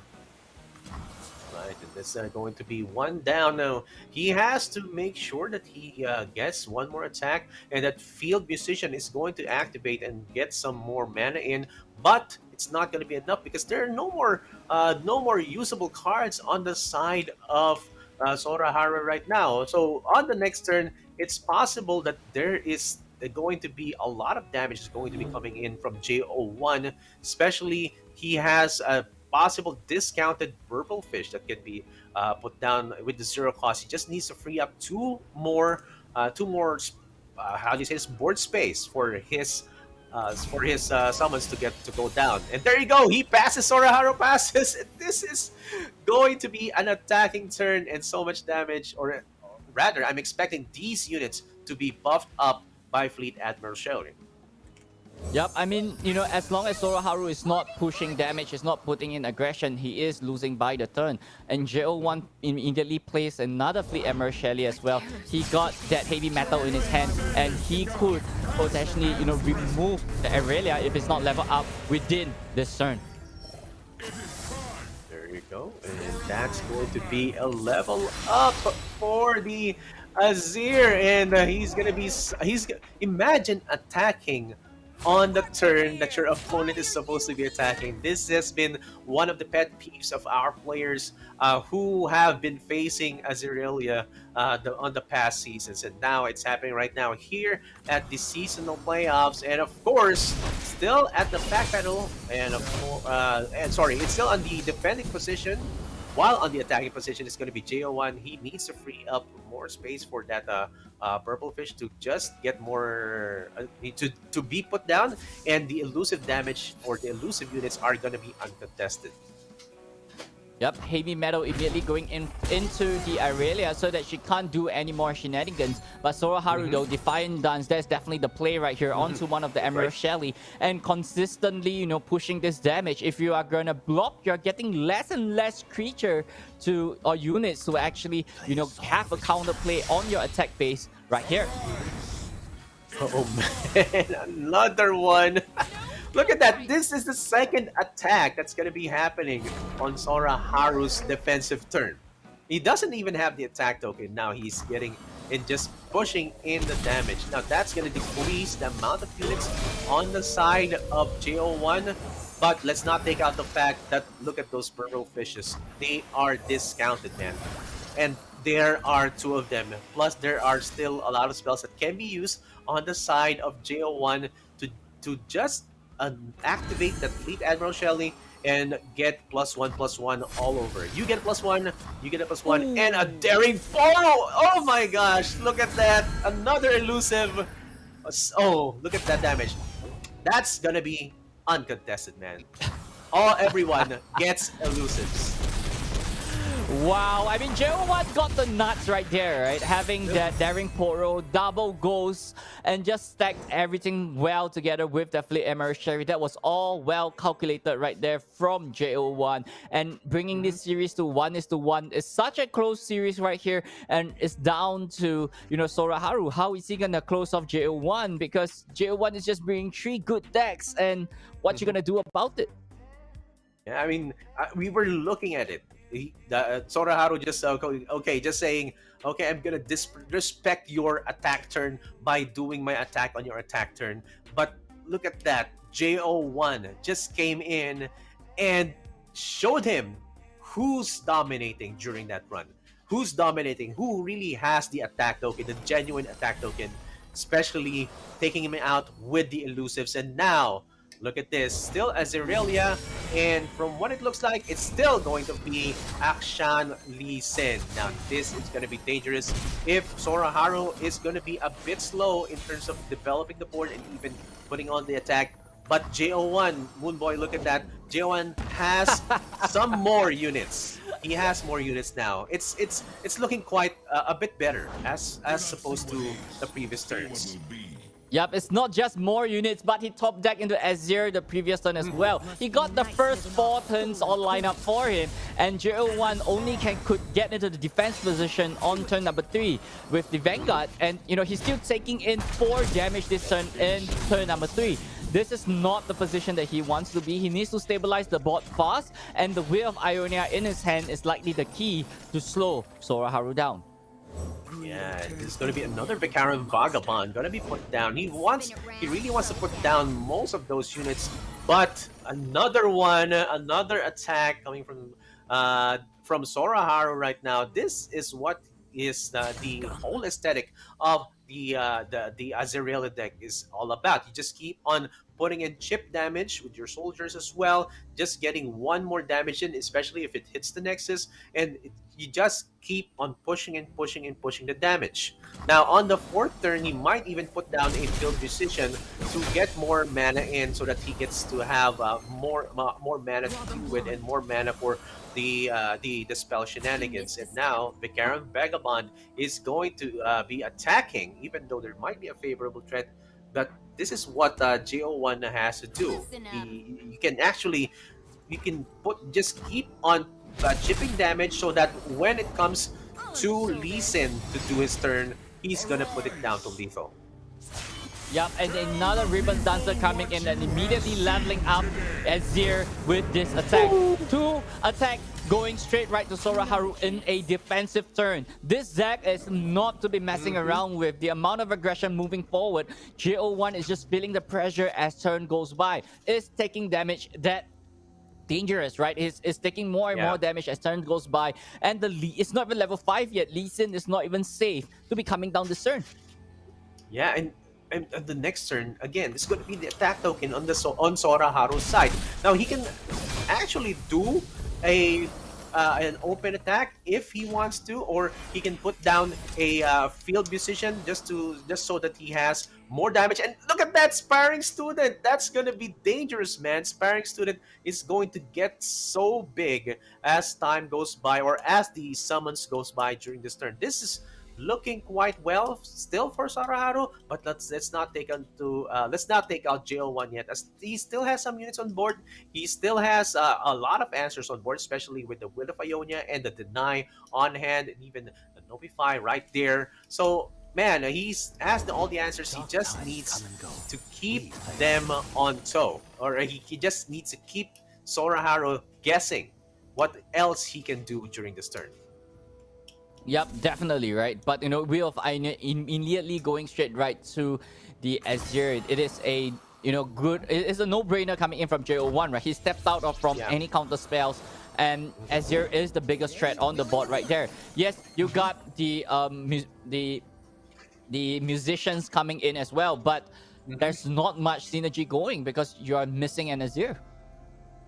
Yeah, and you can just summon like one. You need at least, I think, 3 to make sure that you activate the field musician and get to refill your spell mana as well. So that's going to be one huge threat down. But still, you can see the Hookmaster is going to be summoned. He has one support for the Sandsworn Amulet as well, so that might be picked. Oh no, he instead picks out that scout weapon right there, and there you go. Total of 2, 4, 6, 8, 9 damage plus 110 damage potential for Sora Haru, and he just wants to get that damage in and trade off that field musician. Amazing trade right there from JO1. Yep, you don't want the field musician on the board, right? You just need it out of the way so he couldn't get any more value. 4 health for JO1. Sora Haru have a Defiant Dance in his hand, and he could recall the Lee Sin. Is JO1 play down this turn? Immediately dropping down the Lee Sin, and immediately I think Sora Haru only have one play right here. Go for the Blade Dance, take the Lee Sin out, or you could go for the Empress Dais and hopefully JO1 play the Scout weapon and then bounce it back, right? That is the best play that Sora Haru have this turn. That's right, that's right. And I think he's just really baiting. Look at that 5 mana from Sora Haru. Again, David and Goliath, as we have seen right there. No chance for a deny or even a reactive piece. And there you go. It happens. It's happening right now. Moonboy Defiant Dance is going to be recalling that Lee Sin and even dealing more damage. And that's going to be a surrender from JO1. JO1 taken down a peg, and this is going to be lethal for Sora Haru. Amazing win, even getting a 2-1. This is going to be not a 2-0 win, but again, a valiant effort for Sora Haru for going against tier S decks here at the playoffs. And you know, this I'm at the belief. I'm at the belief. I have believed Sora Haru when this round started. I mean, we're not supposed to have any biases, right, Moonboy? But I was actually rooting for him because I want to see this deck pit against those monster decks that the usual monster decks that are being carried around by our top players. Yep, I think Sora Haru really did calculated this whole series coming into the seasonals, right? Players coming into the biggest tournament of the season, and players will bring the 3 best deck there is in the format, and that's exactly what JO1 did. And you know, there's 2 ways to go about this, right? It's either you join the party to bring in 3 good decks into the meta or into the competition, or you play something that counters the 3 good deck. And with this really aggressive lineup, he did get the nuts draw, like, you know, most of the rounds. He played it well. He played it to the best of his outs, and you know, take advantage of the early turns that this 3 decks is weak in, right? Just remove the Pantheon Fiora out of the question and just bully these 2 other decks in the early game. And that is exactly what he did, and he just put it to play and just show us, right? You don't really need the 3 good decks to win this whole tournament. Yeah, well, that's what happened right now. It's like, I even saw someone on the chat a while ago, like, wow, an MF deck beat a meta deck. So what? Like, that's the surprise. That's the whole story right now, and that's what we are reveling in right now. We can see here the next match in round of 16 is going to be Koa versus Pisokaru right now. And from what I can see, Pantheon has already been flipped on both sides, and even having both barriers as well. You can see might be an Absolver already being put on the, or not sure about the action, but it already has Overwhelm. So this is a lot of damage, but still not lethal from the side of Koa. Yep, I mean, you know, it's looking great, right? Right here, Koa is already leading 1-0 against Pisokaru, and he even have the 3 mana fight spell in his hand. So, you know, what he wants to do here is just remove the barrier away from the Pantheon, and, you know, maybe go for the duel the next turn. As long as Pisokaru commit to something this turn, he's out of the 4 mana range. The right of negation is a way of play. So as long as Koa could see the arrow end out of his hand, he could just go for the challenge and just take down the Pantheon before he could do his shenanigan or even the backswing the next turn. Yeah, this is gonna be it. This is gonna be challenging, and of course, there's gonna be overwhelm with that attack as well. So let's see if he continues with that. And looking at it right now, it still might be it most likely will be Koa's win. Look at that. He also has lifesteal, man. It's like bringing up to the start of the game, right? Look at that. He just reset his Nexus like that back to 20. It's like all of the work that Pisokaru has done, it's negated, man. Definitely, right? And this Desert Duel has so much value for Koa. And you know what you want to do is just remove the enemy's Pantheon away from the board. Yes, there's no deny, there's no negation coming in. Just go for it. There's no punishing to take down. There's no punish to take down the opponent's Pantheon. Yeah, no punish yet indeed. And then of course, on the side of Pisokaru, and then there's no signs of any other unit being developed. But on Koa's side, all of the units that he needs to develop have been developed and even have spell shield. So they cannot be physically, they cannot be removed by one spell, or it has to be done manually. Now, what's going to be happening here is these 2 units are going to attack, and of course, the unit or the Pantheon of Pisokaru is going to be destroyed. And this is, again, as I said a while ago, this is going to be the chance for Pisokaru to use the thinking emoji right now, because I mean, there's nothing here right now that he can do to like further. He just wants to draw out, and there you go. nothing there. Yep, and a pill Nothing cascade else. coming in. And, yep, that's not even gonna be a trade coming in for this strike, right? But however, the Zolani might be coming down the next turn because he got the weapon already in his hand, so he could potentially play down Zolani and try to take down Koa, but he's just so far behind in this game. I'm not sure how is he gonna come back off this one.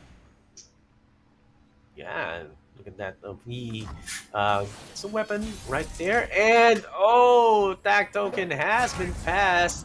This is going to be on the side of a call right now, even going with another attack. And that 2-0. Quick match, right? Quick match for Koa against Pisokaru. And then moving on to the top 8. Man, those Pantheons. Actually, we have seen Pantheons already being flipped.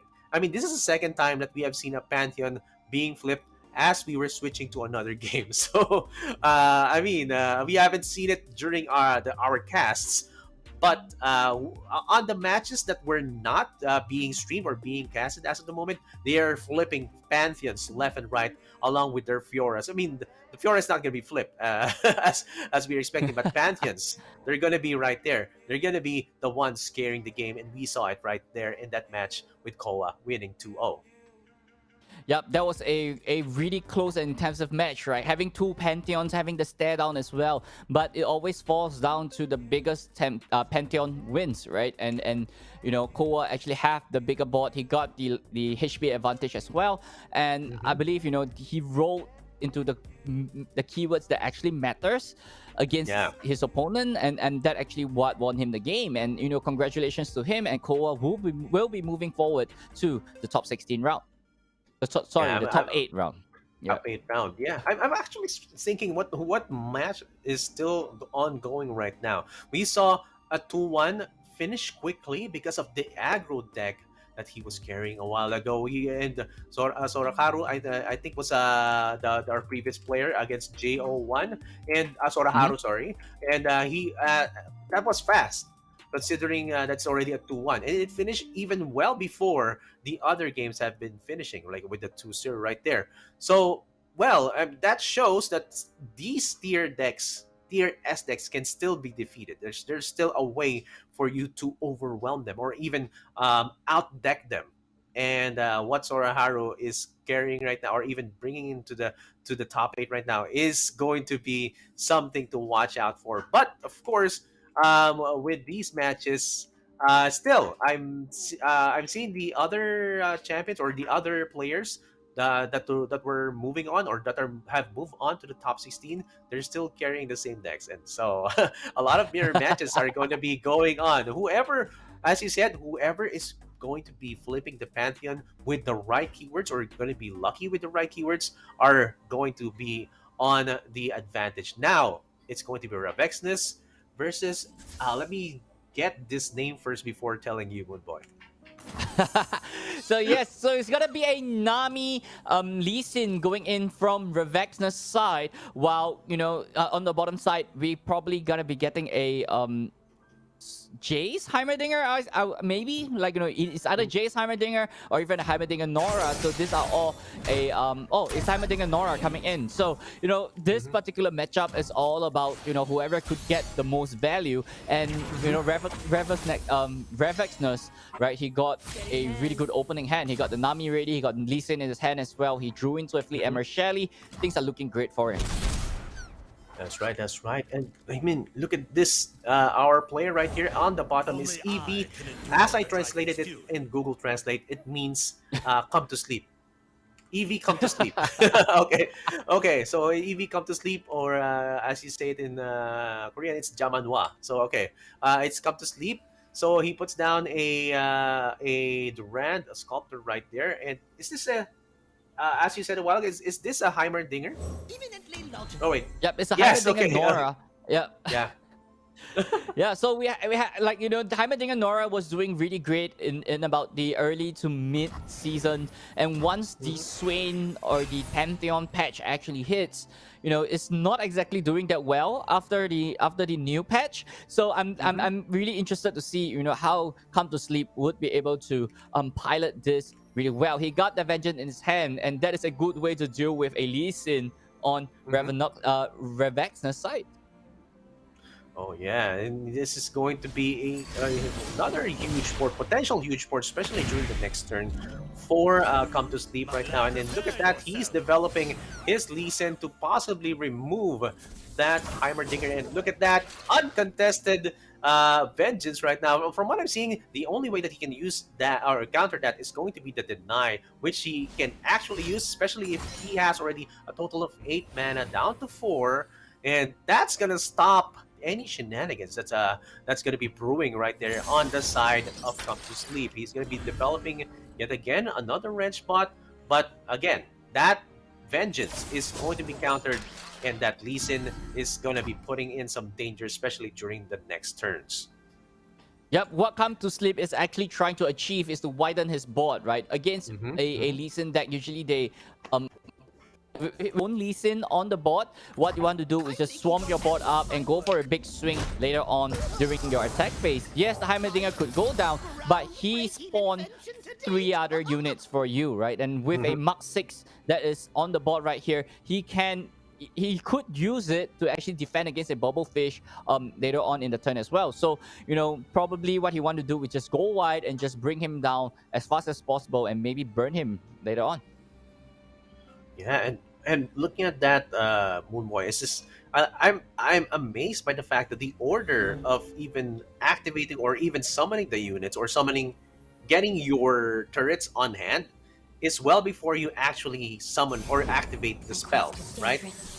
When you start using the spell, you already get that turret on hand at 0 cost when your Heimerdinger gets activated. So that's actually a good interaction right there. And even widening the board. And now, look at that, Nami being flipped. So there's someone that's going to be popped up or even buffed up with that Nami. And on the hand of Revexus right now, 2 more, or another Burblefish is going to be discounted down to 1. Look at that buff, and that's going to be an open attack coming in from Come to Sleep. Will he be getting Revexus to sleep right now to move on to the top 8? And well, let's see if Revexus is going to be using or getting some body blocks and favorable traits here during this attack token turn for Come to Sleep. Well, Revexus is comfortable, right? He's okay because he got the Ionian Tailstone in his hand. He could go for the Homecoming and bounce the Mach 6 out. Or potentially he's only taking 6 damage and you know, putting the Nami to 1. But at the same time, you know, he could just bounce the Nami back off. Lee Sin, on the other hand, he's going to have a barrier. But, you know, I believe Go to Sleep or Come to Sleep would be able to remove the Lee Sin later on with the Pokestick in his hand as well. So, you know, Revexus still have plays to play around this particular attack, but instead, you know, he's absorbing every single damage come here, right here, and just putting him down to 1. And that is a really risky position because right here, Come to Sleep, he have 2 Pokesticks in hand. Oh man, champions have fallen down to a Pokestick, and this looks like it. Or Revexus is not going to be immune to this damage. Pokestick. Let's see what else. I think he does a potion that you can get from Astel Stones. There you go. He's going to be using a healthy potion to get plus 3, if I remember correctly, in terms of the health. And there you go. He survives more, and it's burst attack. I mean, in terms of the damage, you can still get some more. Another Pokestick right there. But now, I think the whole burst attack is going to be coming in from the next turn, coming in from Revexus. Definitely, right? Right here, Revexus, you know, he got 2 1-mana spell in his hand. He could activate Shelly, he could activate Nami, and what he's maybe aiming for is just go for a combo finish and just try to 20 to 0 Come to Sleep, right? Putting him to sleep right here. He got the enough mana to actually activate Lee Sin as well.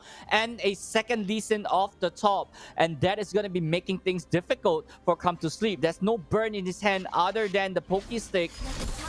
I think Revexus might have this one in the bag. Yeah, Revexus, like even drawing aside another Lee Sin. It's just going to be another Sonic Wave and even flipping his own. And look at that, he has a Jettison on hand, man, just to flip I mean, who does that? If this guy, Ravexus, already used a jettison. I mean, I haven't seen a jettison outside of a deep deck, and he uses it just to flip and even buff up his units, even using also a rush right there.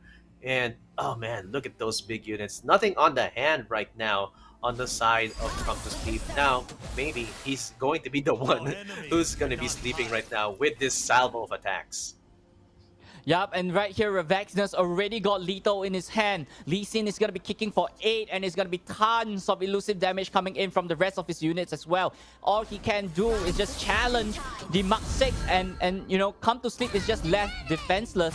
And this burst spells, right? This amount of burst spells coming in, there's nothing that Come to Sleep could react to this. And I believe right here, Ravexnus will be closing off the game 2-1 against Come to Sleep. Center your spirit. Yes. Okay. So this is going to be the order is still going to be how do you say it? It's going to be important here, guys. So you still need to do this in the correct order, but still the winning play right there was coming in from the Ionic Telstones, getting it into potion plus 3 health, which was actually a burst speed spell right there. Even getting to a total of 4 health, getting away from lethal, and that's amazing win with Ravexnus putting Come to Sleep down to sleep right there with a 2-1 win, and even kicking him like it's how do you say that, an oxymoron? They can kicking him to sleep, or rather like knocking him out. That's gonna be it, right?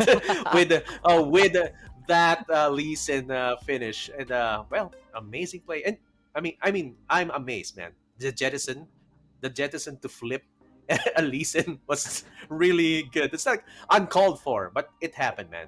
And we saw it Yep, here I mean, at the Awakening playoffs. Yep, especially, you know, that is the danger of Nami deck, right? Like you know, whenever you see a Nami, be prepared to be combo off like this, right? This is just so dangerous to be dealing with. And in one turn with these burst spells going forward, there's nothing much that you could interact or do against the Nami player. And just like that, even though you got the edge against your opponent, you know, he could just combo off and then just, you know, attack you with this flurry of elusive unit and 20 to 0 you down in just one swing. Yes, and with that, guys, we have seen so much action, even 3 games right here during this round. And of course, with that action, we're going to be taking a short break. And when we come back, it's going to be top 8, guys. You are watching the Awakening Seasonal Tournaments. We'll be back soon in a few minutes.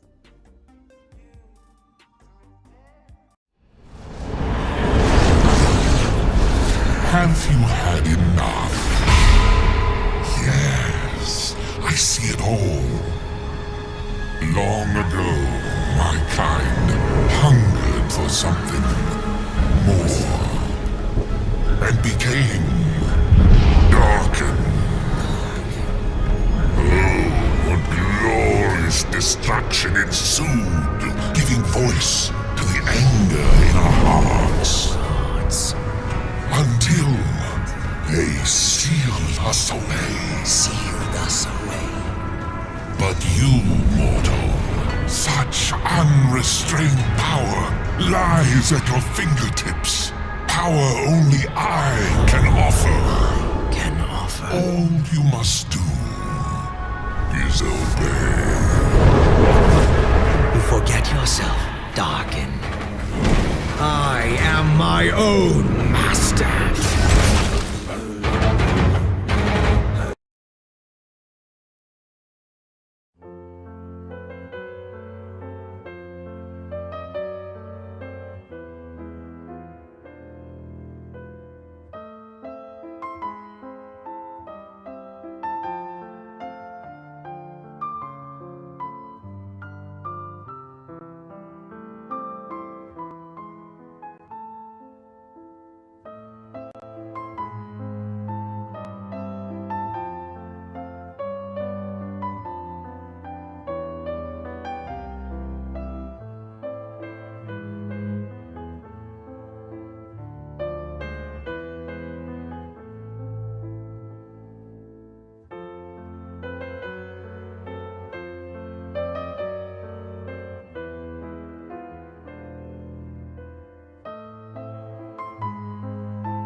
And we are back to the top 8 round of the Awakening Seasonal Tournament Playoffs. I'm Excelsior PH. With me is Moonboy.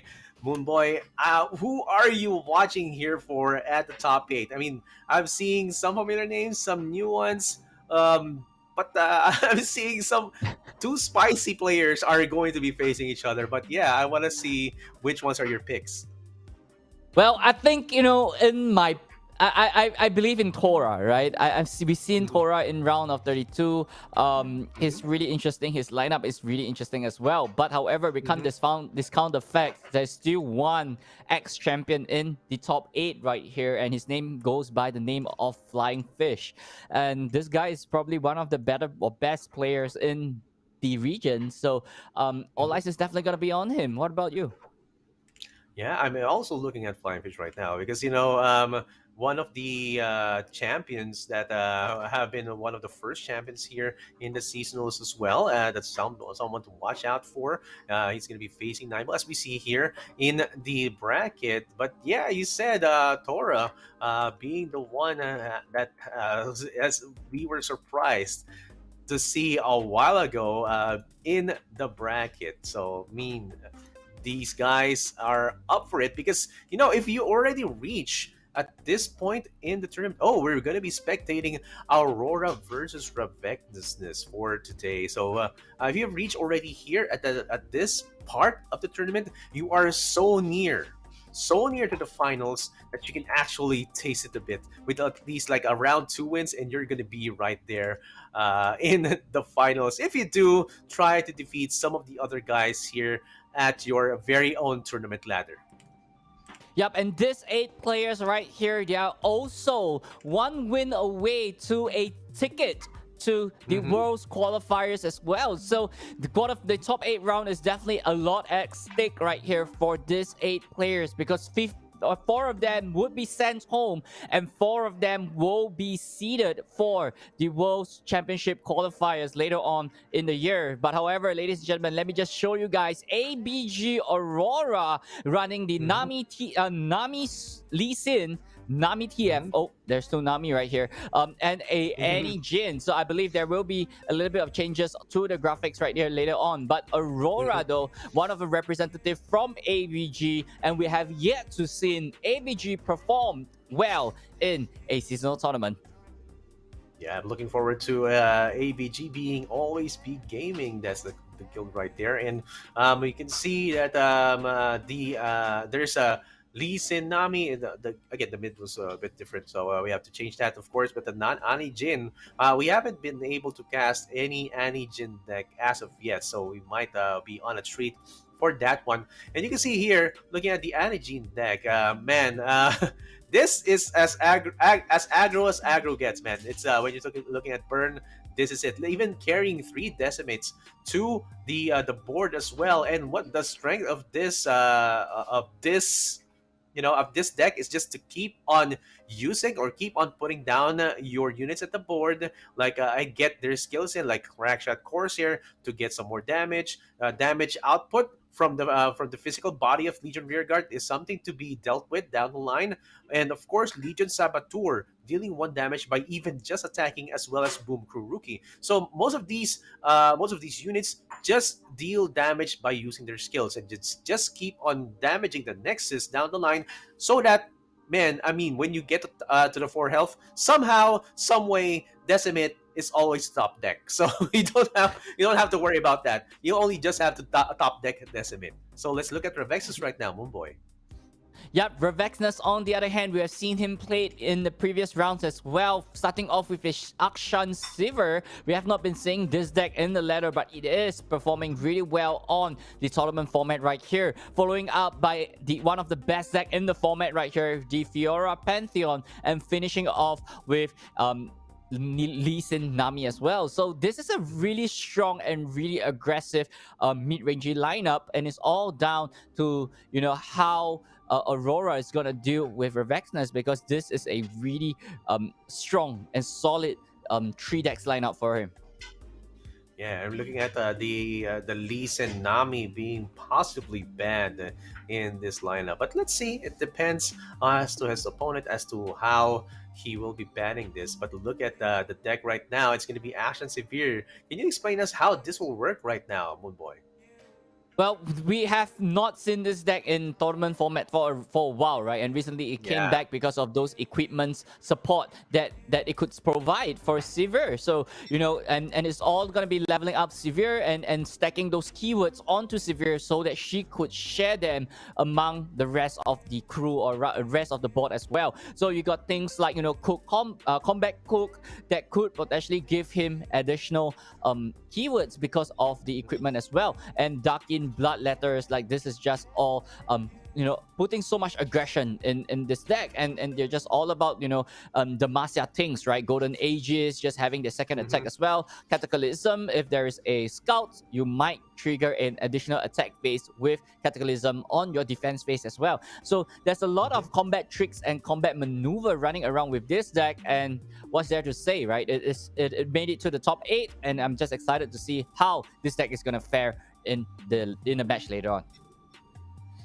Yeah, and looking at the ban, or rather our decks right now here, and if you were in the position of Revexness, I was thinking, or let me answer first. What would possibly the ban right now for Revexness is I'm thinking it's a bit too fast, so maybe the Anijin will be targeted right here. What do you think of that if you were Revexness?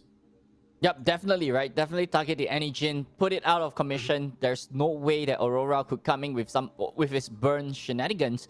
And maybe on Aurora's side, you don't really want to deal with the Lee Sin, perhaps, or even banning the Pantheon Fiora just because it's the best deck in the format, and there's ways for a Demacia deck to deal with Lee Sin and the Nami TF. So this might be the way ahead of the game plan coming in from both players.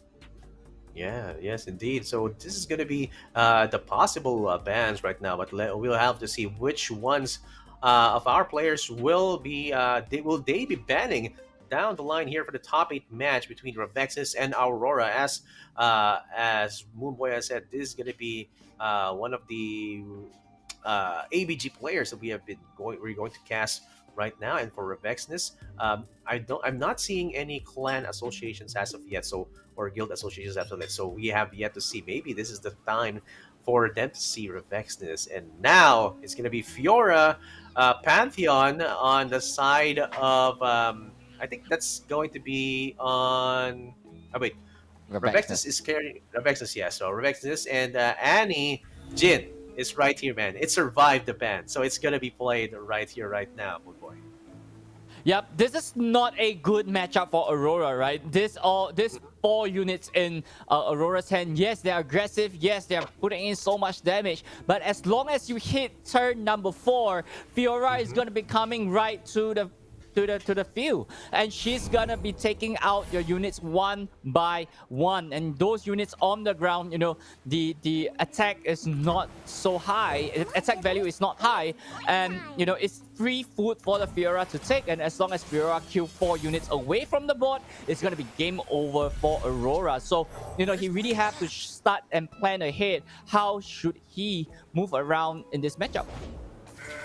That's right. And now, from Aurora, if you're using this kind of deck, it's like more of a IC card, I put down card type of strategy right now. And now, you can see the Annie is going to be attacking as long as with the rear guard, and that's going to be dealing a potential 6 damage from the side of Aurora. And now, also, let's look at this. That Mountain Goat is going to be kind of a chump block, but it puts down 1 more gem on his side of the board. So this is still going to pull down the damage potential, but this is a crucial trade. You really have to do this as soon as possible. And look at that best! Oh, just to protect and destroy that Annie right from the bat. And of course, he's going to be taking more, but that Annie has been removed from play, or from this trade right now, with Revexness using that tough. Yep, I mean, Revexness is just gaining so much value, right, with that trade off or even that kill away with the Annie, because he still got the goat on board. He still have a defender for the next turn. He got himself a gem as well to heal back the goat to 2 health. So, Revexnus literally gained every single advantage right there. And Aurora, yes, he have to start the burn going, and hopefully he try to close off the game by turn number 6. If not, it's gonna be too late, and Revexnus will have the upper hand or even turn the tide by turn number 4.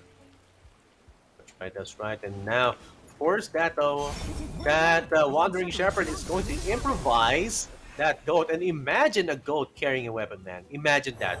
Get that image into your head.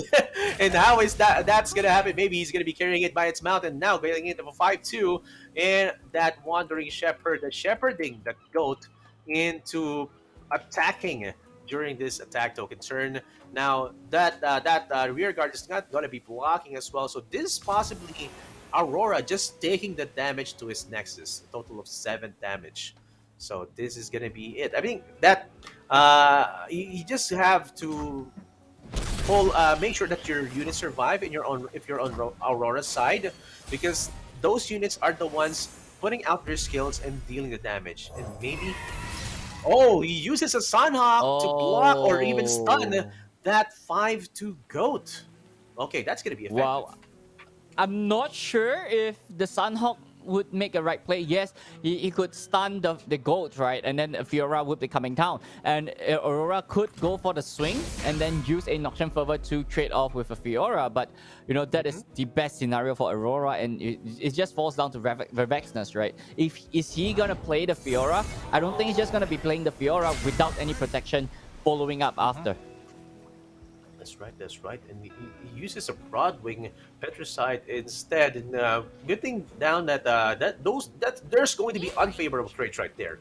And he even puts down the crack shot force here. He is in it to win. He just went and committed all of his units. There's going to be favorable traits instead for Revexnus right there, taking out the rear guard with the Wandering Shepherd, and even getting favorable trait with the Broadwing right there.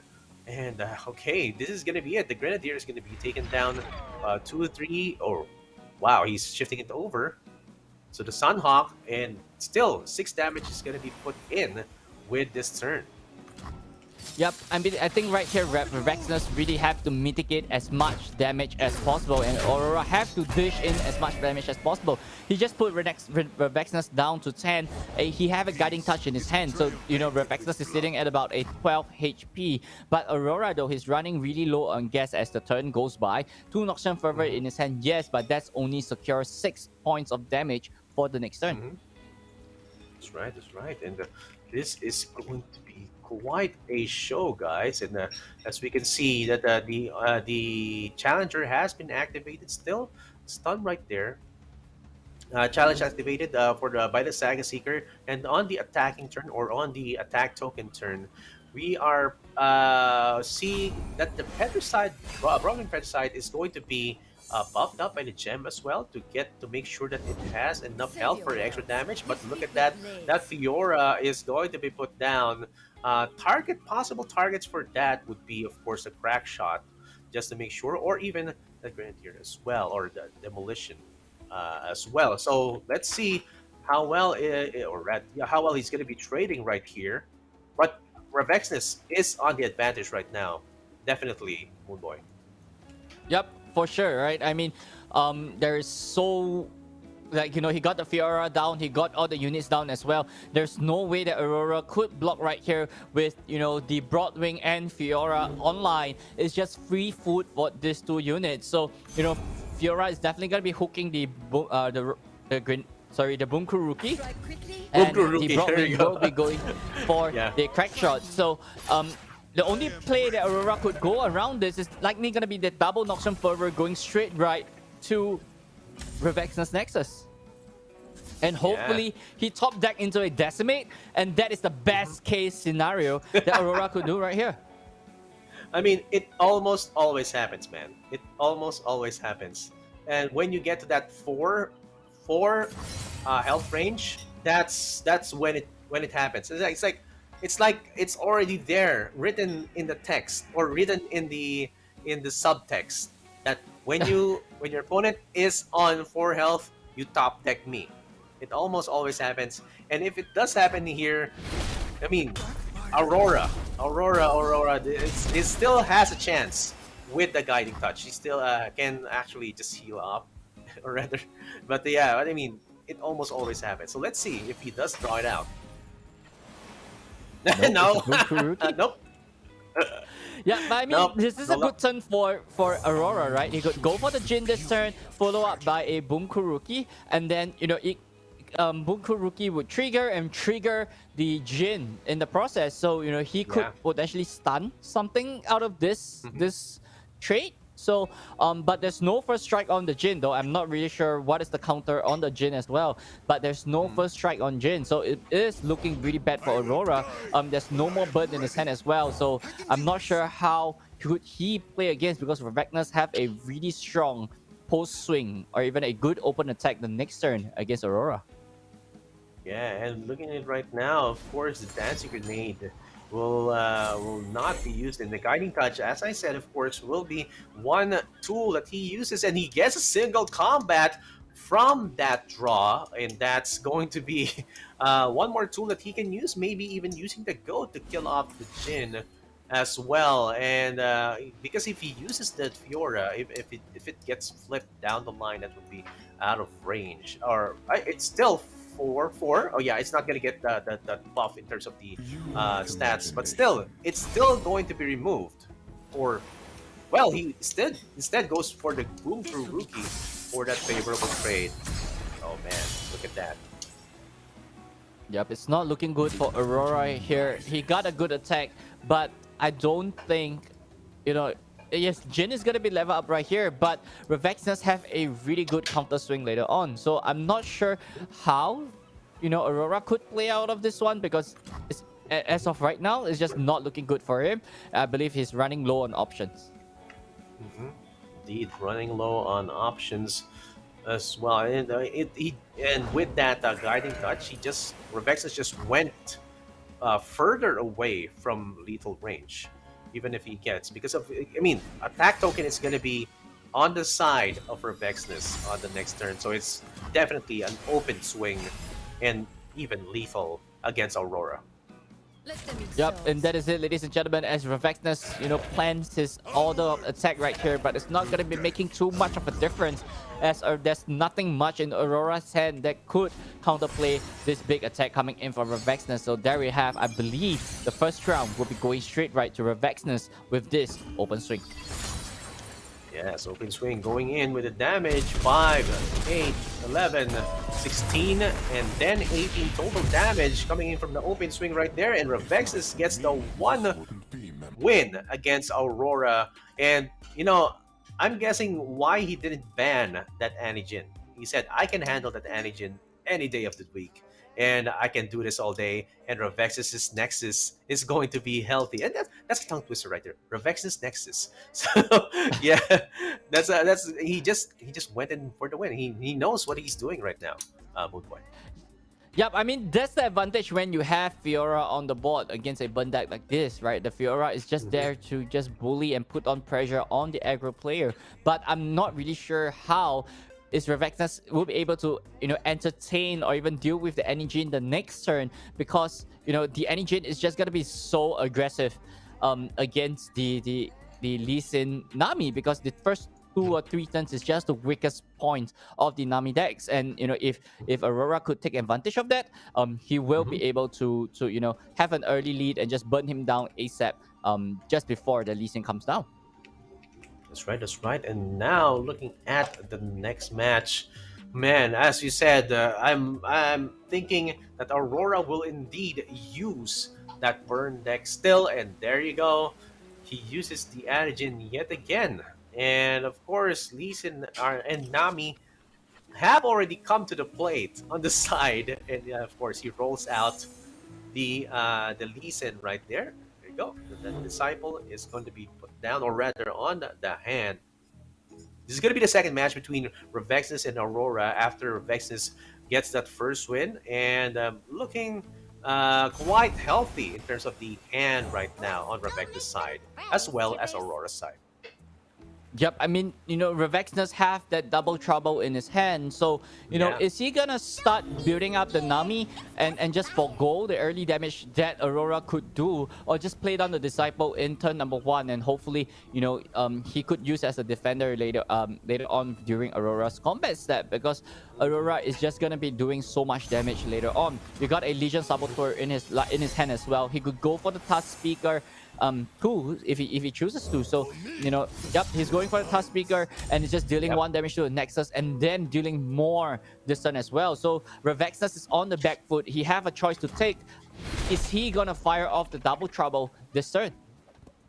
Yeah, I agree, man. It's like it might be a double trouble turn right now. This just to get the body block right there. Even if you're fortunate, oh man, not as fortunate as he wanted to, because he's still going to get lots of damage, especially with this with the overwhelm coming from the Tusk Speaker right there. And that's gonna be total of 5 damage, especially with the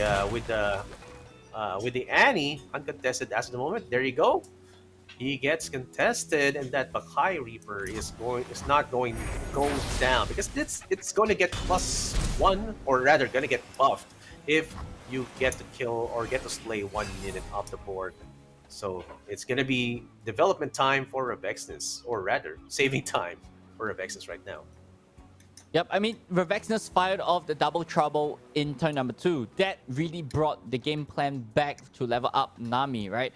And right here, Revexnus might have to, go for the play or even play the Disciple this turn to have an additional blocker, because Aurora is not going to allow Revexnus any breathing room. He's going to play the Tusk Speaker this turn. He's going to play the Saboteur this turn as well. So it's going to be putting so much pressure onto Revexnus that, he have no choice but to put down units just as blockers. Yes, and now looking at it right now, it's the Disciple may be a blocker right there, but there's a lot of units that may be put down on the side of Aurora. And as you said, okay, Saboteur, the Speaker, and now he instead puts down a Nami, and he can actually use it as an effective blocker with that healthy health. And now Jin is going to be activated to deal 1 more damage to the Nexus after Tusk Speaker already activates his own skill as well. There you go, and a Saboteur to cap it off and deal extra damage. Now, when there's a favorable trade, Moonboy, there's going to be the Bakai Reaper popping off with a buff as well. Now, getting more stats as well on his side. Yep, but I think at this point in time, it's not a problem for Aurora, because as long as every turn you push in more and more damage, right? That is what he wants to achieve, and that is his game plan. And, Revexnus, however, he got 2 Ionian Tailstone in his hand. That means that he got a total of 6 points of healing if he chooses to go for the health pot as well. So, he's not exactly losing too much, but, he's not looking great, because, the resources and everything is just running low. And Aurora, though, he's just putting in so much pressure, right? With the Demolitionist dealing 2 damage straight right to the Nexus as well. And he could even stun something else, right, with the 2 mana 4/4 as well. So there's so much damage moving through this turn. Yeah, so much damage indeed. Oh, I mean, I'm looking at it right now, and it's a good board that we're seeing right now on the side of Aurora. You see a lot of aggro. This is how you build up your aggros, guys. You just keep on pushing in, doing. Sometimes you don't have to have favorable trades. Just make sure that those skills just go on to the Nexus of the opponent, right? Just make sure that they get activated. And right now, you put in a good point, right? There's some kind of insurance on the side of Revexnus with the 6 health pots, or the 6 total health gain possible, just in case he gets near to lethal range. But now, that flip Annie, amazing! There's a Tivers. Tivers is already on his hand, and that's a good flip coming in from Aurora. Yep, I mean, this is just what his deck is all about, right? This amount of aggression and this amount of burn, just constantly going straight right to his opponent. And right here, he could even manipulate combat with this stun as well. So, Revexnus have a field decision in his hand, right? He could Io Nagakaboros, have the tentacles as blockers, right? Or alternatively, he could just, Ionan Tailstone and go for a homecoming, but nothing is valuable to bounce off, right? Whatever you bounce up is going to be coming back down and dealing more damage to you if it returns back to the battlefield. So, Revexnus have a big decision to make. How is he gonna withstand this big swing coming in from Aurora? Yeah, it's indeed a big swing that's going to be coming in. That's total 20 damage uncontested, man. That's such a dangerous spot to be in if you were on Rebecca's side. And this is what we were looking at free mesh, right? So we're looking that it may be dangerous for Revexus to be at this spot, and now he instead uses his own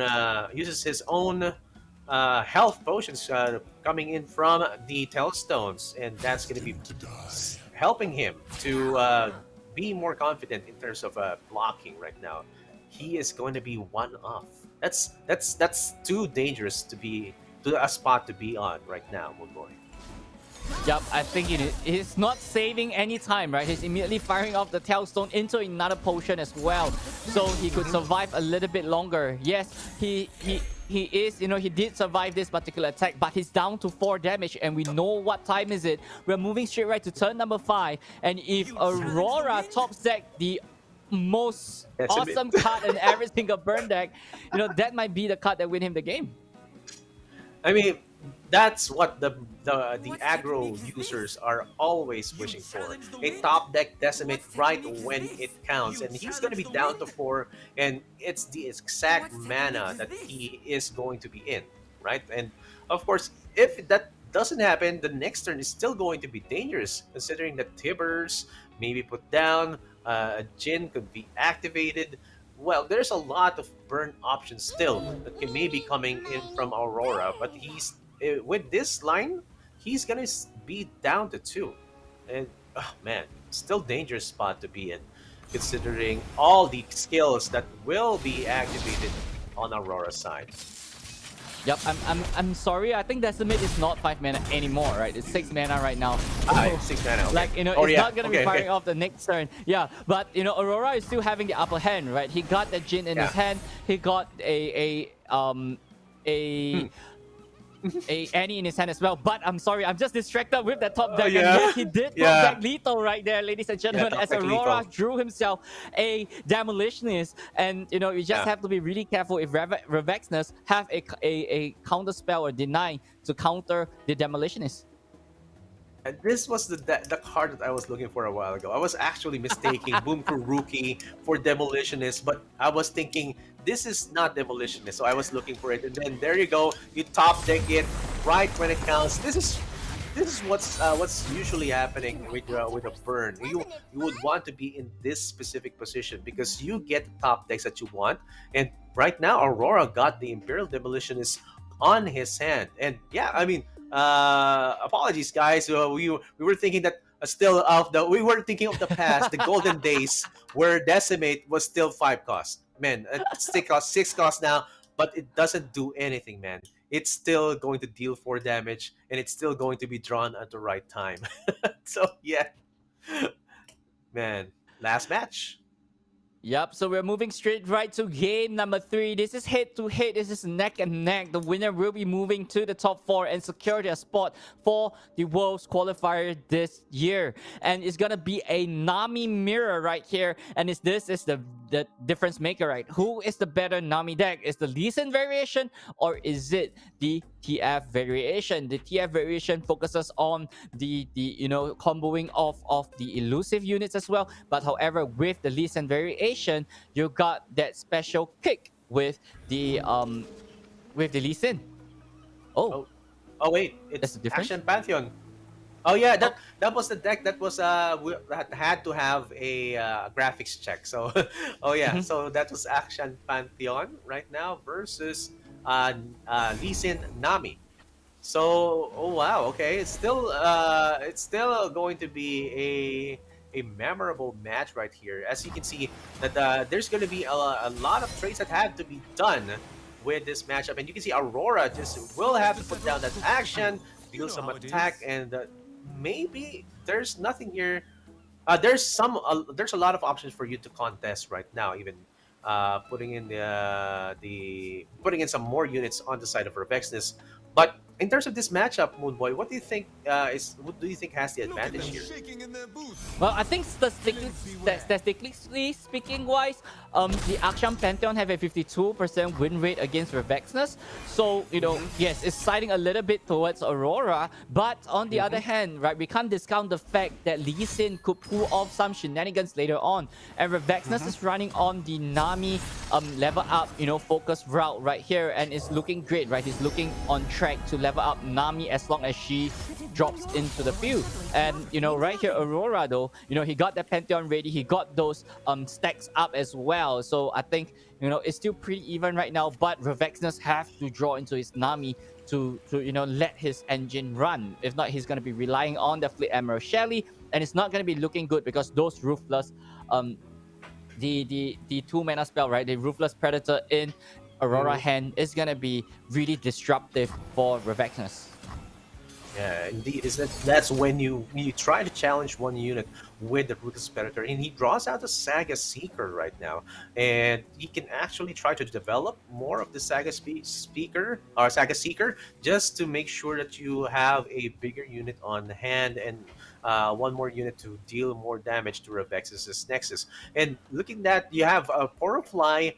And if I remember correctly, that's a Sinister Poro on the side of the board.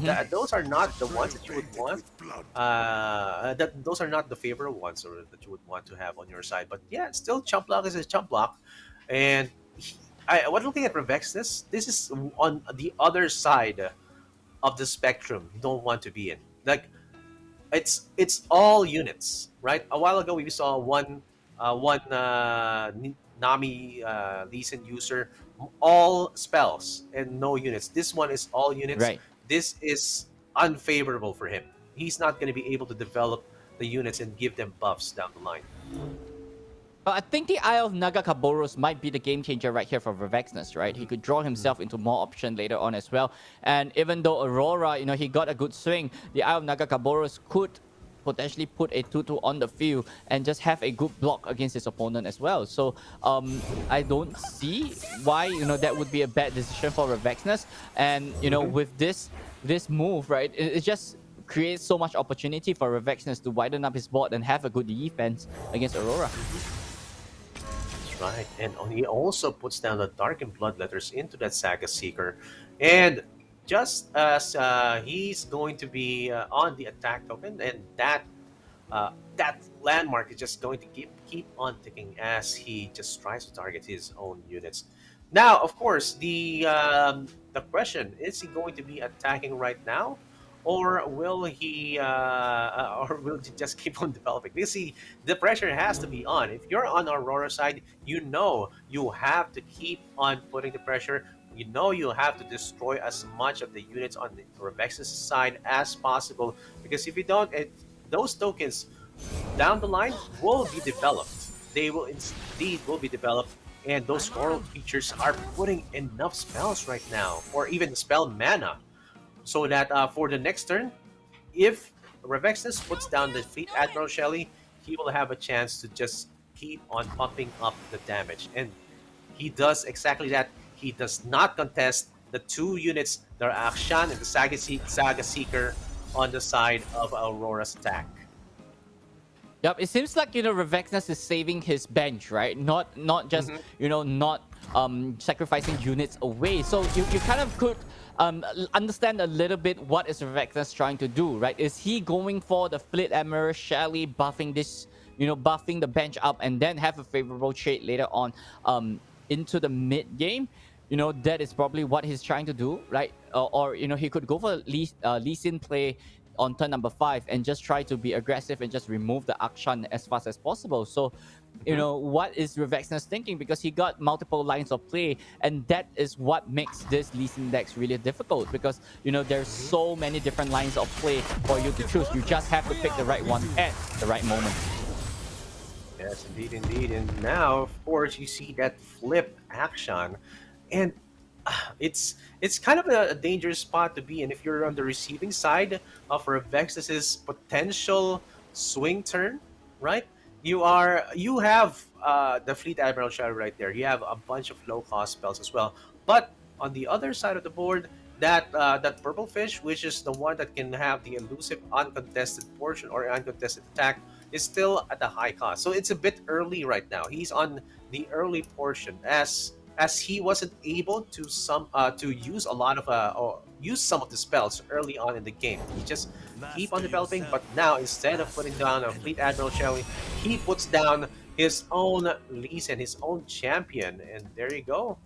You see the flipped landmark on the side of Aurora, getting him to draw out the quicksand. So let's see how Rebexis is going to be using this attack token. That is what Aurora wants to see, right? The quicksand, so that he could deal with the Lee Sin really well. Yes, he could get the barrier going, he could get the challenger going as well. You could challenge for whoever you want, but as long as my quicksand is alive, there's nothing that the Lee Sin could do after he committed to the attack. So this is a really good proactive card that Aurora have. But on the other hand, he needs to think, right? How could he have those fated stacks for his defense turn? But instead, Revexness take the pass and just hand it straight over to Aurora. And I think, this is going to be an easy turn, right? Ruthless Predator onto the Lee Sin and just take him out now. And just take it out now and just not question it anymore. You like it? I mean, And that's right. And this is going to be the target, Ruthless Predator, to take down that Lee Sin as early as possible. You don't want the Lee Sin to be biting you back or kicking you into oblivion down the line. And now, of course, putting down the Vicarum Vagabond into another landmark, another palace right there, and that's going to be somewhat a kind of insurance, wherein you can get the benefits as you just keep on developing. And now on the side of Revexness, he instead, he now puts down his own Fleet Admiral Shelley. He deems this a healthy enough board to just keep on developing. So let's see how he if there will be an immediate action coming in from Aurora to remove that Lee Sin. Big question mark for Aurora right now, right? Who is the more valuable target? Should I use a Ruthless Predator and a Quicksand to take out a Lee Sin? Or should I use a Ruthless Predator to just remove the Fleet Admiral Shelley now? Because, there's so many different options, but I believe, Aurora is just going straight right for the Shelley and hopefully baiting Revexness to use the Lee Sin as a blocker this turn against the Saga Seeker. So, this is a really good and well-calculated play. And the big question is, would Revexness play into this trap of using the Lee Sin as a blocker, or, just use a 1/1 to just negate this 6 damage off?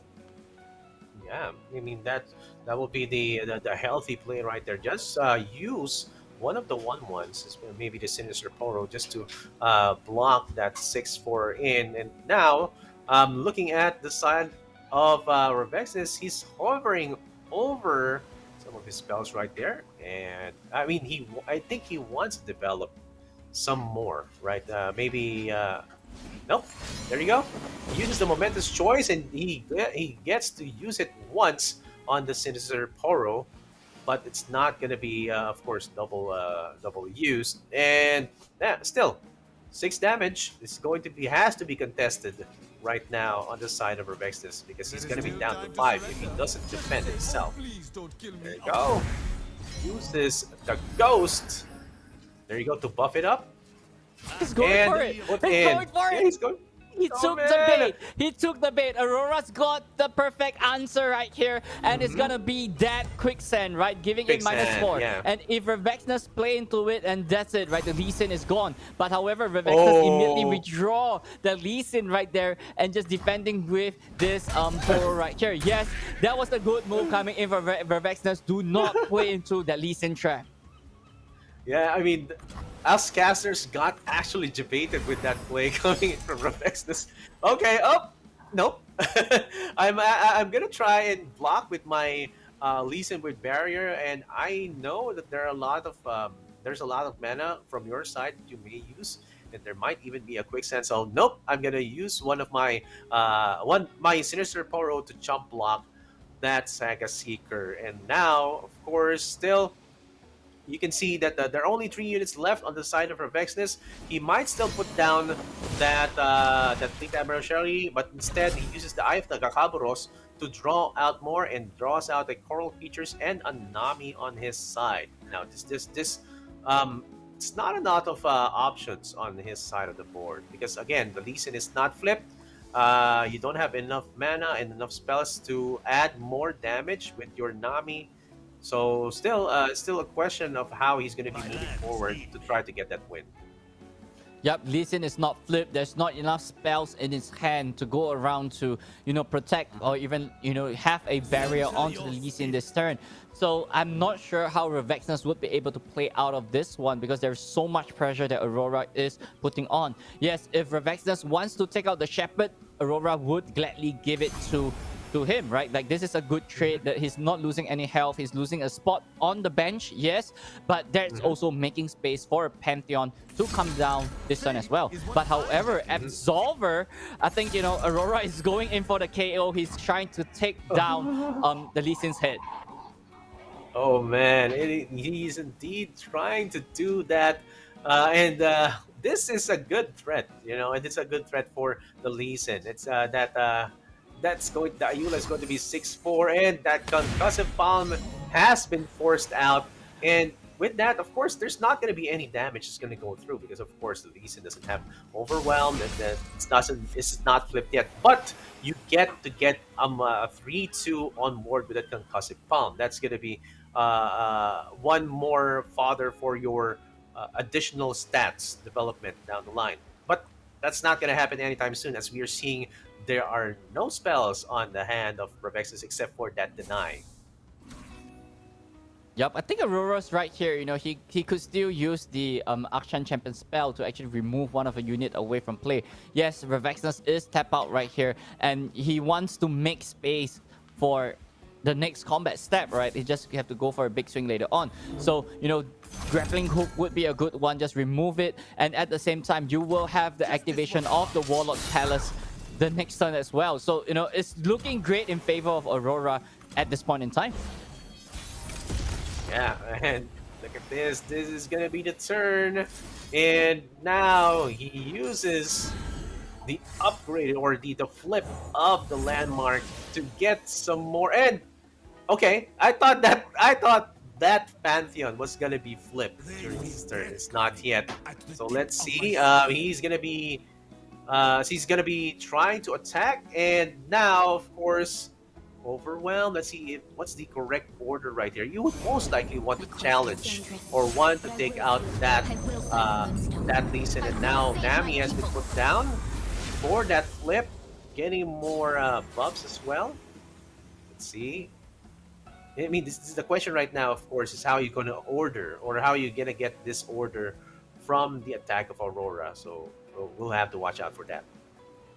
Yep. So I think it's definitely going to be Ruthless, a Predator, going into the Pantheon and targeting the Nami, right? Just remove the Nami so that he could not do his shenanigans later on. You got a right of negation to deal with the Lee Sin later on as well. So there's not so much to be worrying about. And Pantheon immediately getting the elusive tag off the top as well. Oh, man. Elusive plus impact. So that's like what, 10 damage? Yeah. If he chooses to just go face and not do anything with the Pantheon.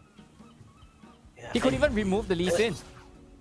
Yeah, I mean, this can actually be not contested, right? You can actually just put down maybe the Ayula right there, or sorry, the Wandering Shepherd. You can actually use that and use the vulnerable Nami, right, in terms of the order, and just get that in because that's elusive. There are no elusive units on the side of Revexness. But okay, all right. He just wants to force Revexness's hand and say, use one of your units. But I'm not a fan of this play right now, Bold Boy. Yeah. This is neither this am I, looks right? like Yeah, this looks like quite. Yep, you could quite, use the challenger. You could actually. use the challenger to actually challenge the Lee Sin onto the Pantheon, and then right Nami onto Akshan, and you could just quick send the barrier away from the Lee Sin as well. But however, I think this is the choice that he's gonna make, and Aurora still have a lot of counterplay later on in the rest of the match as well. So he's still comfortable. There's spell shield on Akshan and Pantheon, so the kick is not going to be doing too much to Aurora. Yeah, this is gonna be it. Nah, he went and put down that Fleet Admiral Shelley, but that's not it's not going to be as helpful as it was when Nami was here. But yep, look at that. He gets to predict and also draw as well. There's There a you go. duel. That's her duel. Nice, nice. It's gonna be a removal tool for that Fleet Admiral Shelley. I'm thinking Aurora doesn't want to target Lee Sin because he knows he will be able to answer Lee Sin down the line, right? So with that Yep. quicksand right there. So, yeah. Wow. I mean, Ionian Tailstone, that's a good one that Revexness could, potentially take advantage of, but I'm not really sure if it's too late, right? Lee Sin is not level up Yeah. yet. There's not enough spells in his hand as well. So, I mean, he could just use and take advantage of the elusive unit, but Pantheon, on the other hand, is elusive as well. There's no buff unit. You can't combo off. I'm not sure how Revexness would fight out of this one. Yeah, this is quite an unfortunate position to be in. You had a strong start in the first match, but with the 2 decks that Aurora has left, he has actually an advantage right now. And the Wandering Disciple is going to be put down on Rebecca's side. He may even, he cannot put down the Burble Fish right now because look at that! Look at that very very healthy Pantheon with elusive as well, and he uses the Wandering Shepherd to buff it up and even give it a weapon yet again. Oh man, I mean, he's being pushed back into a corner right now. This is going to be it for Revexness. All the answers are on the hand of Aurora, and yeah, he wants to recall for a concussive palm. Is this going to do anything more? I mean, it could Man. slow Aurora down later on in the next attack as well. Yes, it could slow him down, but Revexness is at 5 HP. Like, that's not the amount of HP that you want to be in, right? Aurora could even put the weapon onto Akshan and potentially, get a Solian out with 6 mana as well. So, Yeah. there is still lots of plays and lots of different lines that Aurora could do against Revexness. Mhm. That's right. And now, oh wow, the purple fish is gonna be put down so that on the next turn, since there's also elusive, but there's overwhelm right there. I'm inkling to be on the next turn right now because there's gonna be a flipped Lee Sin, but it's not gonna deal that much damage, right? So it's gonna be recalling or gonna be putting back one of the units back to the hand of Aurora, but he has to be careful which one because most of these guys have value, have crazy value if you put them back on the hand. Oh, there you go. Yep, I believe it's not gonna happen. I believe Revexness ran out of time right there, and he did not even, had the time to calculate and do everything right. But there we have Aurora got that good attack right here, and just closing off the game with this big Pantheon going straight right to Revexness. Eat my apps, and that is what Aurora is saying to Revexness, and he will be winning this and moving straight right to the top 4 and earn himself a slot for the World's Qualifiers. Yeah, indeed. And that's going to be who has the stronger or rather the bigger abs right now. It's going to be the Pantheon, indeed. As you can see, it's kind of underdeveloped. Lee Sin has been underdeveloped in this match and has not reached full potential. And that's going to be Aurora getting in to the top 4 with that 2-1 reverse sweep. Right? Reverse sweep. So close, man. he was so close, but of course, Aurora is just gonna be nabbing those wins with that developed Pantheon and that healthy board, and of course, top it off with the non-existent buff that is on the side of his opponent. So amazing match. Well, I think the fall of that game, right, is definitely Revexness not having enough time to set up the Lee Sin, because it seems like he might have something going on, right? Lee Sin could level up right there. He could just, do a little bit of shenanigans to play himself out of that situation. But time was not on his side, and he had no choice but to pass it over to Aurora's, and that is where, everything ends. And big congratulations to Aurora's for making straight right to the top 4, and for qualifying into the world's playoff or the world's qualifiers later on in the year as well. But ladies and gentlemen, before we let you go, or even before we go straight right to the top 4 action later on, we will be going straight right for a short break right here. So do not go anywhere. My name is Moonboy, and I'm joined by Excelsior PH as we will be back with more Legends of Runeterra action for the playoff stage.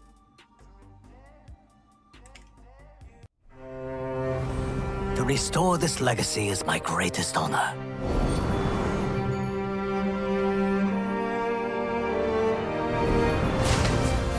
There's so much to learn. How will I know when I'm ready? Even as a so-called master, there is so much I do not know. Good. A clear mind. Blade and mind, honed and sharp. Concentrate, June. See the spirit realm in your mind's eye. I can feel it. It's vast and blinding. A quiet spirit. In each hammer's blow, his spirit lives on. Just the one I was looking for. My helmet could use some work. Violence is and should always be the last resort.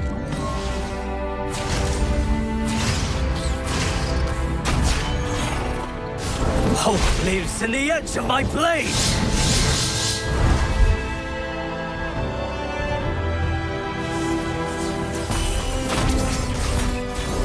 A calm heart. Each strike spells a new legacy!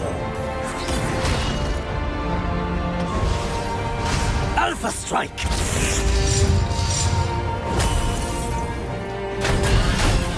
Form before strength.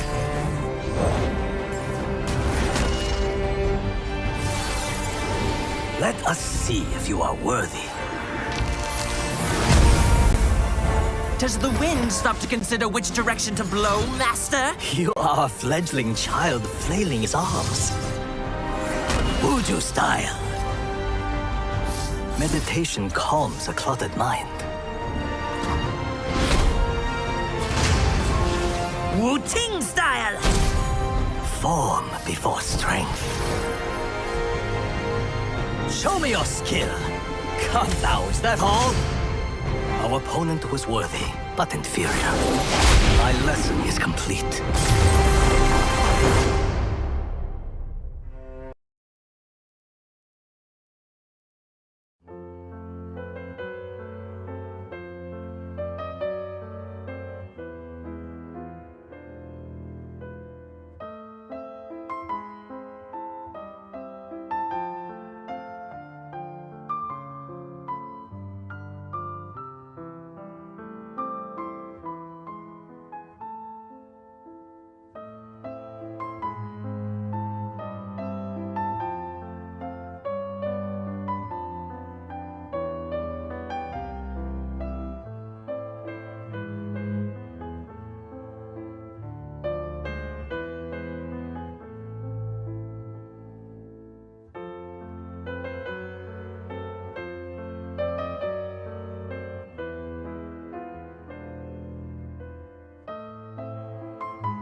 What is up, everybody? Welcome back to the Awakening Seasonal Tournament, and we are down to our final 4 players of this tournament. It's gonna be tough, it's gonna be sweaty, and they are going down to their very last HP to win themselves a spot in the grand finals. My name is Moonboy, and I'm joined by Excelsior PH, and we are bringing you the action live from the Apex region.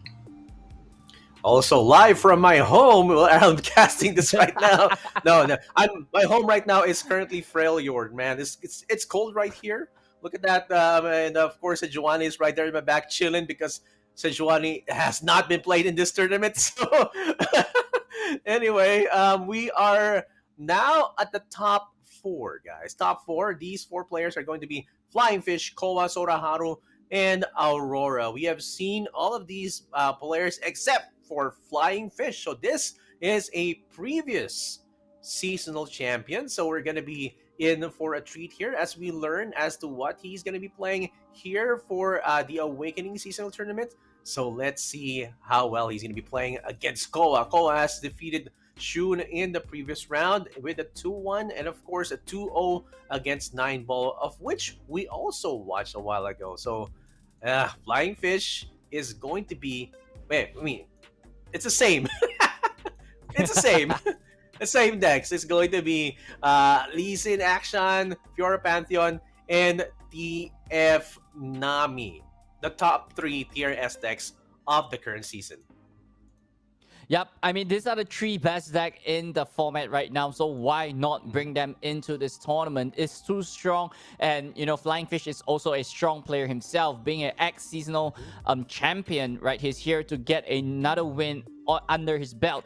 And you know, he's just gonna do whatever he can to get or nab that win away from Apex. So, you know, with this really strong lineup moving forward, I'm not sure you know, how his opponent is gonna respond. But take a look at this list right here for Akshan, Lee Sin, Excelsior. Let's bring us through it. Yes, and we're going to go with an Action Lee Sin deck right now. And as we saw a while ago, the whole aesthetic of the when you have Action is just to keep on developing so that your palace gets to flip. But now you have Lee Sin right here in terms of the of flipping it. It's gonna be a walk in the park, plus the part where you have a lot of options to just answer the opponent. Now moving on to the Fiora Pantheon. I think this is the first time we're gonna be seeing it.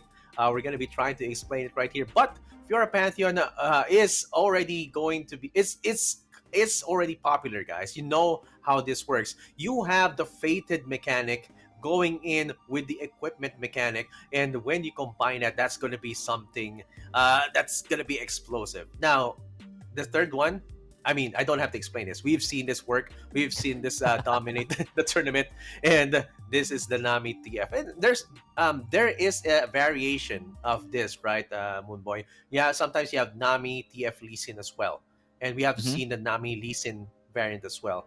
But what do you think? Which of these variants are like stronger than the other? Like the Nami TF or the Nami Lee Sin?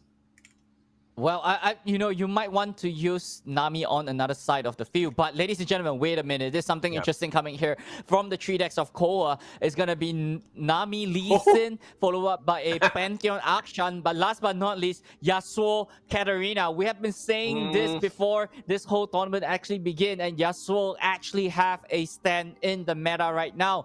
Yes, those, you know, stuns and those recalls will be beneficial for the Yasuo player, right? Just stunning those big Pantheon moves moving forward as well. With Katarina, you could Blitz Edge and just remove a spell shield for just 1 cost. So, you know, this is a really good deck moving forward. As you like right here in this matchup, we're going to be seeing 2 different Nami variation, a Nami Lee going against Nami TF. And, you know, it's 2 different approach, but I would prefer the TF one, where, you know, it has a little bit more flexibility and more combo to it. But take a look at this list right here. Katarina, Yasuo is nothing too different from what we usually have seen, right? But Ionian Hookmaster right here is going to be allowing Yasuo to have an additional attack as well. You know, Katarina having those scouts or even a rally after a second level up Katarina has dropped onto the ground. And with things like Momentous Choice, you know, Memory Cloak, like these are all really good addition onto this deck. So all eyes on this. If this is not banned, Yasuo Katarina is probably going to be one of the most interesting deck to be looking out for in this whole matchup. Yes. Oh man, this is quite. If I say so myself, it's in terms of the tournament meta. This is going to be quote unquote spicy, but not really. And I've seen this before. But in this tournament, this is going to be one thing that we really have to watch out for in the matchup. But I think it's going to be banned because of the not so familiar, how do you say this, not so familiar interactions with those previous decks. So let's see. Of course, if we see Flying Fish do target that, and again Nami Lee the other variant as well, and the Akshan Pantheon on the side. So this is different build rather that we see the Pantheon get developed as well, and the Action. So we have two good attackers right there. Now going in to this match, we have both Nami decks on board. It's going to be a semi mirror match. We have Nami Lee Sin versus Nami TF right now, my boy. Yep, so this is the battle of, whoever has the better Nami deck, whoever could have those triggers onto Nami or level up Nami first, and that is going to be the race in this whole matchup with the top side player. I'm not really sure who is on top. Sorry, Koa is on top with the Nami already in his hand as well. So, and a double trouble. It seems like Koa is on track to level up the Nami ASAP, but Flying Fish on the other hand, top deck that Nami, and everything seems to be, even at this point in time.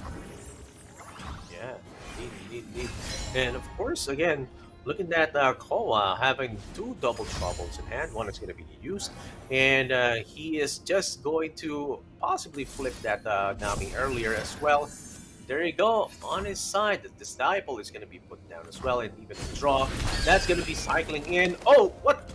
Okay, the rat just destroyed the other, the other summon and buff himself up. What order is that, man? The first one, I don't know how that works because they're supposed to be summoned concurrently, but apparently the rat is going to be eating that one and getting +1/+1. Amazing interaction, man. Yeah, but look on the bright side, right? You still have a 2-3 unit, which is pretty huge. And we are facing a Nami deck where you don't really have a lot of natural tree attack units. So, it's still a really good advantage that Koa have, that, this unit could outlast a lot of other units that Flying Fish could potentially dish out against his opponent. That's right. And now, of course, another Vestian Disciple is going to be put down. When it attacks, is going to be returned. It's going to be quite detrimental for Flying Fish for those guys return. So I'm not sure. It could be good for Cycle, but in terms of blocks, jump blocks, it would not be beneficial. But now, of course, there you go. Going in with the 2/2/1s on the side of Koa. He has a lot of attack potential on the next turn, which is a good way to a good advantage, as you are here in a mirror. You would want to get more attacks in, and then down the line you can develop, and then after developing, you attack yet again for lethal. Now another Vestian Disciple has been drawn, but instead goes with the Ionian Master, Moon Boy. Yep, I think, right here, Flying Fish is just a little bit, it's comfortable, right? He's probably really comfortable right here in the coral off the top. But here we have Koa having the first Nami coming down. He have a wider board against Flying Fish. And if at this point in time, Koa have a more advantageous attack, right? Moving forward. And with those spells in his hand as well, he got heavy metal to deal 2 damage to remove one of Flying Fish unit out of the way as well. So it seems like right here, Koa is the one in control of this whole matchup. Yeah, heavy metal is going to be dealing damage right there to the Hook Master, and then that's going to be dealing 2 damage as well while removing the weapon. So of course, this is going to be one less blocker on the side of Flying Fish, and I mean, he can still develop on his side of board, as you can see right here. Even maybe he may even try to put down another Disciple or a Nami, and then use some spells on his hand to just develop and pump up more of those units on his side. But this is going to be a problem if you can see if you Goa is going to attack. He has 3, 2, 5, 7, 11, 14 damage as of the moment. But nope, he's going to be developing, and that's going to be a 3, 4. It's going to be out of range from that heavy metal. Yep, I mean, Flying Fish, you know, he identified that he needs the bot space, right? He needs those units to go for the block against Koa. And, you know, he's going to be really aggressive this turn. You know, he have to go on the back foot and he have to defend as much as possible and not take so much damage. He's already at 15 health right here. And you know, any lower is not comfortable for Flying Fish to be in. And, you know, yes, he is losing out in the Nami battle. But I believe, you know, if he could stabilize this board, he might be able to bounce back off this one against his opponent. That's right. And now, of course, after stabilizing this board, that he has a chance to put down the Shelly and put that Burble Fish down to discount and even attack with their very own elusives. But now he's putting the Vestine Disciple, one of the Vestine Disciples, on to the chopping block, and with that defense, and he's going to be receiving a total of 5 damage right there, and he can take it, man. And he's going to be down to 10, but the power is to just come back with a vengeance while developing those units on your side of the board. So let's see if he's going to be developing next turn on his side of the board for Flying Fish. Yep, I mean, this is a big swing coming in from Koa. Taking 5 damage this turn is not exactly what Flying Fish wants to see, right? He's putting himself at 10 damage right here. And there's a potential Lee Sin coming down the next turn as well. So, you know, Flying Fish really have to think deep. Like, you know, it's not end of the world yet. I mean, we are you know, facing against a Nami deck, and you never know, right? Nami shenanigans could happen anytime, at any point in the game.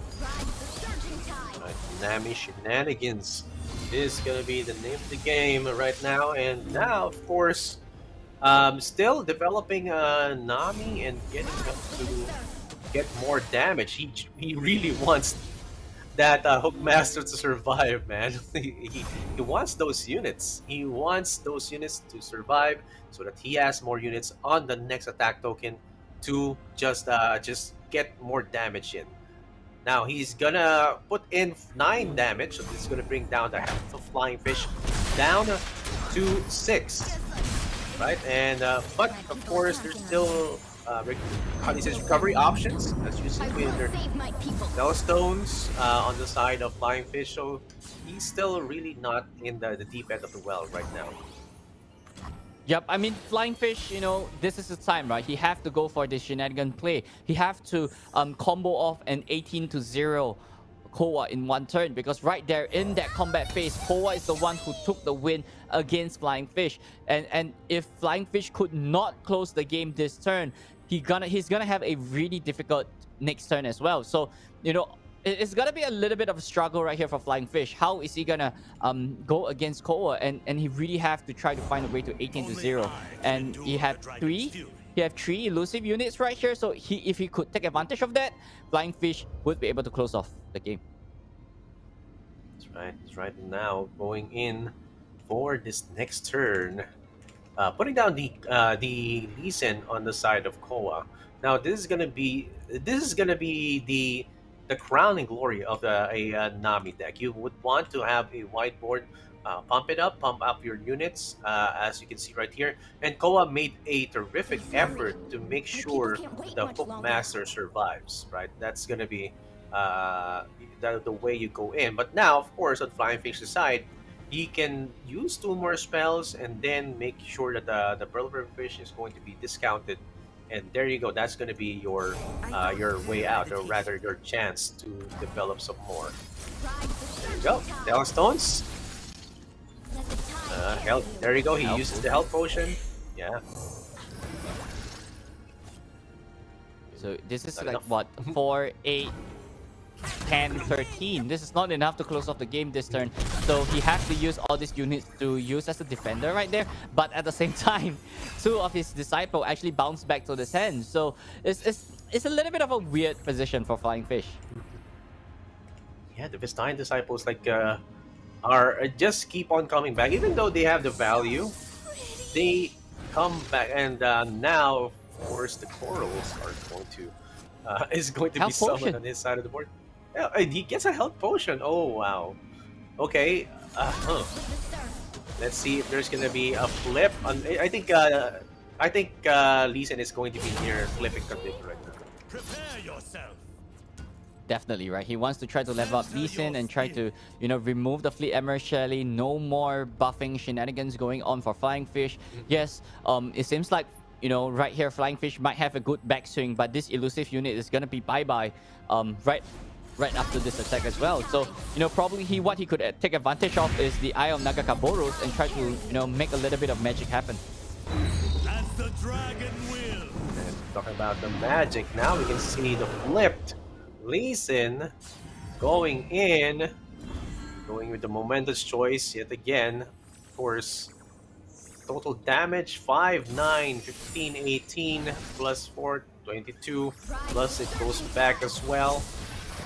Now there's going to be an answer. Concussive Palm on the side of Flying Fish, but he's not going to be using that. He's just going to keep on developing as well. So let's see. Oh man. Besides Small Fry. Oh man. Yeah, so I think Flying Fish right here, you know, he's not exactly that comfortable. He have to sacrifice every of his elusive unit right here. So at the same time, he's put back on the back foot as well. He could use the Concussive Palm just now, but he's just playing straight right into Deny in Koa's hand, right? So yes, he did get the clear of Koa's board in a sense and remove the Nami, but he's only left with one last turn. This is his final turn for him to, you know, win this game against Koa. No elusive units in sight. There's nothing that he could buff on board as well.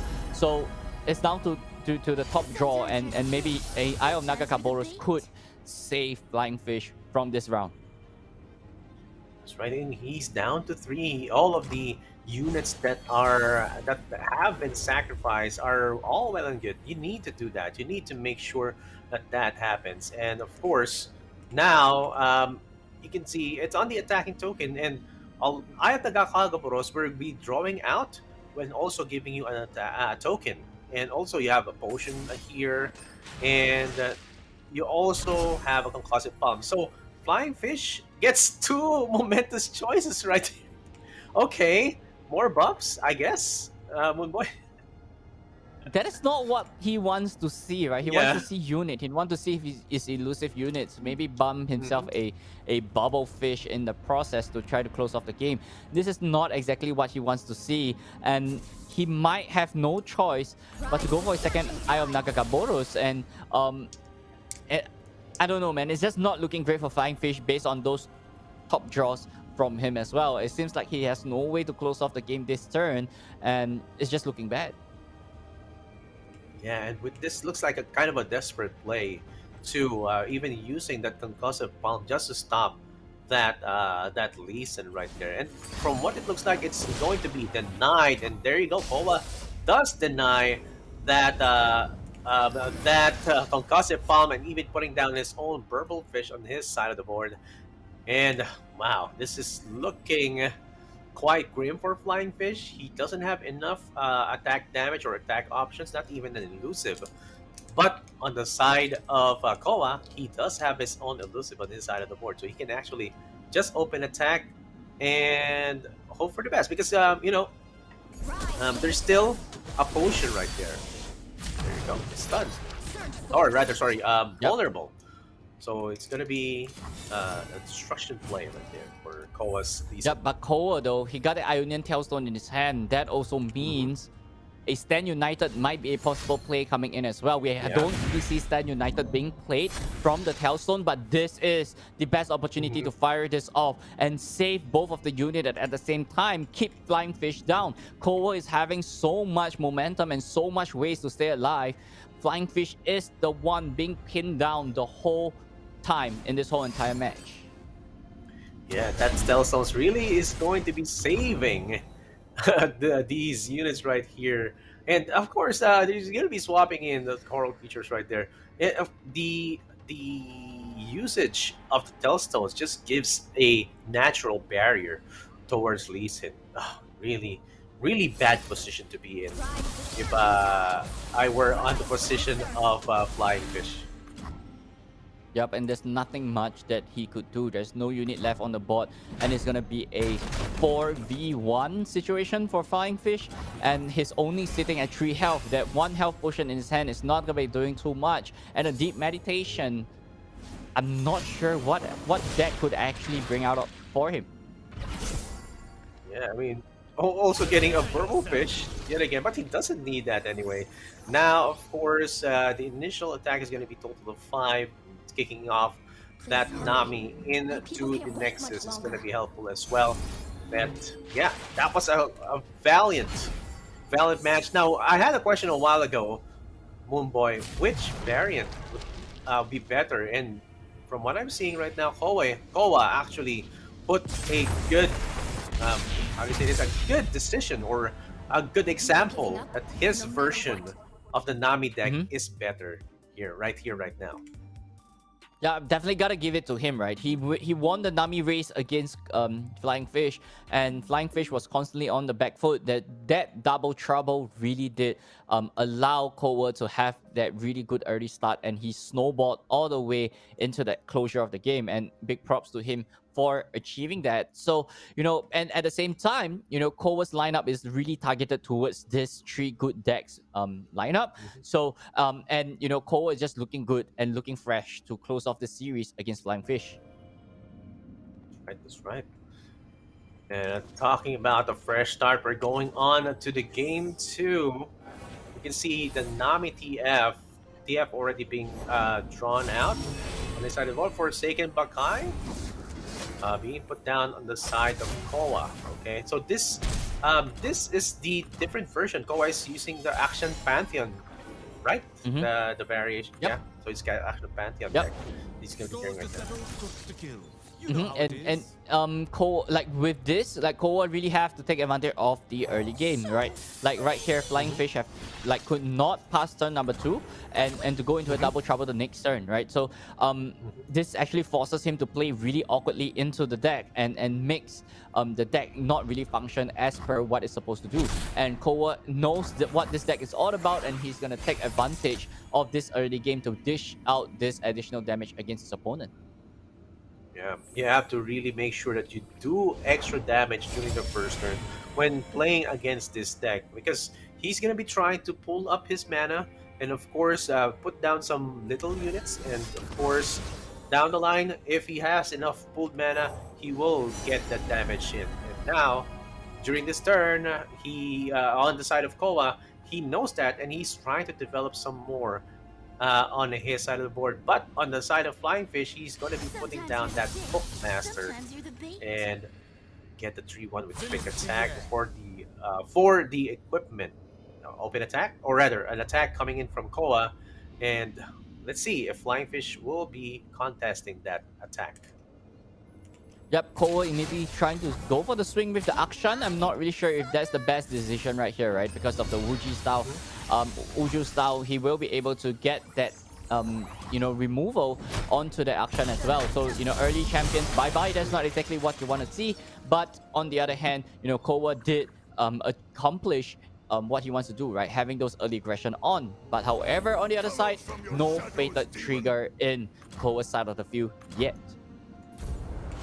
Yes, no trigger for the Saga Seeker, and this is going to be slowing down Kowa quite a bit, considering that his action has not had the value because it was early removed. Okay, with the Future style right there. But of course, on the side, Double Trouble is going to be summoned or going to be used by Flying Fish there by decreasing the value of elusive, right? But yeah, if I remember correctly, that comes back right after it hits the next. Yep.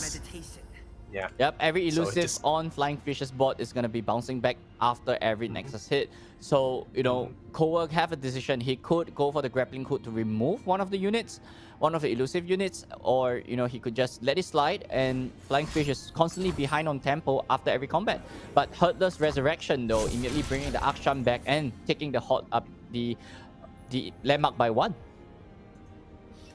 Yeah, so that's gonna be an action yet again, and of course, if his Time Disciple is gonna bring it back, get another spell, and of course, on the next turn, just pulling in the spell, and Shelly might be put down, or of course, an answer from the action, where you can get some more of these cards, and that weapon master, or rather the herder, is going to be the best target for that is going to be the Saga Seeker, just to pump it up more in terms of stats, and of course give one more flip or one more token, one more flip condition for the Pantheon. Now, of course, the defense is going to be 4 flying fish, another forcive attack just to decrease the tokens on the side of flying fish, thereby decreasing the potential, the burst potential from his board. Oh, there you go, DF with the blue card. Let's see what he draws. Yep, it seems like right here Flying Fish is on the back foot, but we can't discount the fact that, you know, it's still a Nami deck, right? It could still zero you down as soon as possible. So with a Fleet Emerald Shelly in Flying Fish hand, it's still looking bright for Flying Fish. All he has to do is just widen his board and just go for the comeback swing later on. But Koa, though, you know, he's having so much momentum moving forward. He's just being so aggressive and just pressuring Flying Fish as the turn goes by. It's not looking great for Flying Fish, but there's still a breathing chance for him to turn this game around. Yeah, he might be turning the game around as he tries to develop, but now, as of the moment, we are now not seeing a very wide board on the side of Akoa. Let's see what he draws out from the Relic of Power. Another Pantheon. Oh, wow. That's gonna be something to look forward to, because if you know, the Pantheon will give you another card after, rather, a Pantheon will give you a new card. If you get a copy, it's going to be a Shield Ball, because it's going to be pumping up more and stunning an enemy in the process. So that gives you an effective leeway to attack the opponent. And yeah, you want that to happen, especially with this huge board, with this the elusives on the side of Flying Fish. Yep, but having a Pantheon, additional Pantheon in his hand is fine, right? He could just drop Pantheon this turn for tempo-wise and equip the weapon onto him, and hopefully he level up this turn as well. So, you know, these are all possible moves that he could do instead. But, you know, Koa playing it slow and just gonna see what Flying Fish got to offer, right? Leaving 5 mana open, constantly giving the threat of a concerted strike against him. That's right. And now, oh wow, this is going to be another Vestine. The Vestine disciples are just going to go back and give you more draws, because that's what you want. You want to cycle in your cards and get some more options with the Shim and Wind as well. So there you go. They come back. Yep, in a matchup. In a matchup like this, it just feels like, you know, a lot of pinch, right? It's all about pinching damage coming in, and then they'll just close you off later on. So at the same time, with this cycling, they could dig deeper into their deck and find answers to deal against you. But Koa, though, right, you know, he's putting in so much pressure. Pantheon is likely to be leveling up really soon in a turn or two as well. So I don't know, man. I don't know how Flying Fish is going to be handling this Pantheon. The best way is likely going to be the Ionian Tailstone, and that is if the Pantheon don't roll into a spell shoe. Oh man, that's one problem for Koa right there. But yeah, I mean, if you roll into a spell shield, that will be to his advantage on the next turn. And yeah, no, if he puts down on the Pantheon right now and it flips, and he uses an Absolver just to just to develop more damage, he has the potential to go lethal on this turn. And but he is, if you were on Koa's side, you would be thinking he has a lot of cards on his hand, so he has a lot of options. Probably one of those will be trying to stop one of my big units. So, well, let's see how Flying Fish will develop. Yep, there's lots of lines for Flying Fish to go about. Start off with a double trouble, fill up your board, and try to be a little bit more defensive if your opponent go for the strike. And another elusive off the top as well. So Koa, this is a no question. He's just gonna be going for the big swing and try to control Flying Fish's board, right? Because if a Shelly comes down this turn, Flying Fish is gonna be getting so much more value against Koa. Hunter approaches. That's right. That he's gonna be blocking. And he has to do this, guys, because if you don't do this, you're gonna be down to lethal. And the Morn is gonna be the first one there, even using Momentous Choice to buff up yet again, bring it down to near removal range, and he's gonna be taking down. He's gonna be taking up 6 damage because there's still no overwhelm as of the moment now. So now, of course, if we're talking about overwhelm, there may be an overwhelm, but it could be still countered right there, guys. So make sure he's just making sure that the decisions that he's going to be making is going to be, how do you say this, uncounterable. Yep. Because Ionian Tailstones can like put down a homecoming, right? Homecoming. Yep. Yeah. Oh, but he's committing to it. Right? He's going in for the Absolver into the Absolver return onto the Saga Seeker. And this is going to be a no-brainer, right? This is lethal coming in for Flying Fish. And he has to defend himself. And a Homecoming is going to be definitely coming down to remove the Saga Seeker off the board. Yes, and he does it in style as well. Even bringing back, of course, the Mourned. And on his side of the board, it's the next turn. That's gonna be it. That's gonna be the finishing turn right there for Flying Fish. Okay, there's one way for Koa to stop one of those attacks. That's putting down a Pantheon and getting the spell that Pantheon will produce for his duplicates right now. And there you go. Look at that, another Vestine Disciple, and he's gonna be using Meditation to get some more. Oh, that's a long time, man. Flip TF. I haven't seen this in a long time, man. Yep, so this is the problem, right? With TF leveling up right here, he has so much control with the cards as well. And once the gold cards hit, right, the Pantheon could not do too much against his opponent. So Koa right here, Flying Fish with the level up TF, makes Koa in the disadvantaged spot right now, right? Things are not looking good for him. Every single card that Koa plays, right, or Flying Fish play is going to be triggering a card of TF as well. And he's going to be gaining so much value as the turn goes by. That's right. I mean, I would want to summon a Burble Fish, but, I mean, that's just me. I'm just being a bit more aggressive now. And yeah, the value of TF is right here, right now. All the cards are going to be activated at least once for each card that you play right here. Red card, gold card, and of course blue card as well. Not in that order, but yeah, blue card and then red card and then gold card. But yeah, would you remove this landmark and replace it with a unit, Moon Boy? It's still 1 damage, right? So why not keep the landmark, and sooner or later it will pop off that 1 damage. If you want to change, you might want to remove the 2-1, the non-elusive unit off the board. But instead he goes for it, and this is going to be a red card firing off. And I believe this is going to be like, what, 10 damage moving forward? 5, 6, 7, 8 damage moving forward if he goes for the big swing as well. With the Momentous Decision, right, he might be able to bump it up to 10 and just put Koa at 5 and just make him really uncomfortable this turn.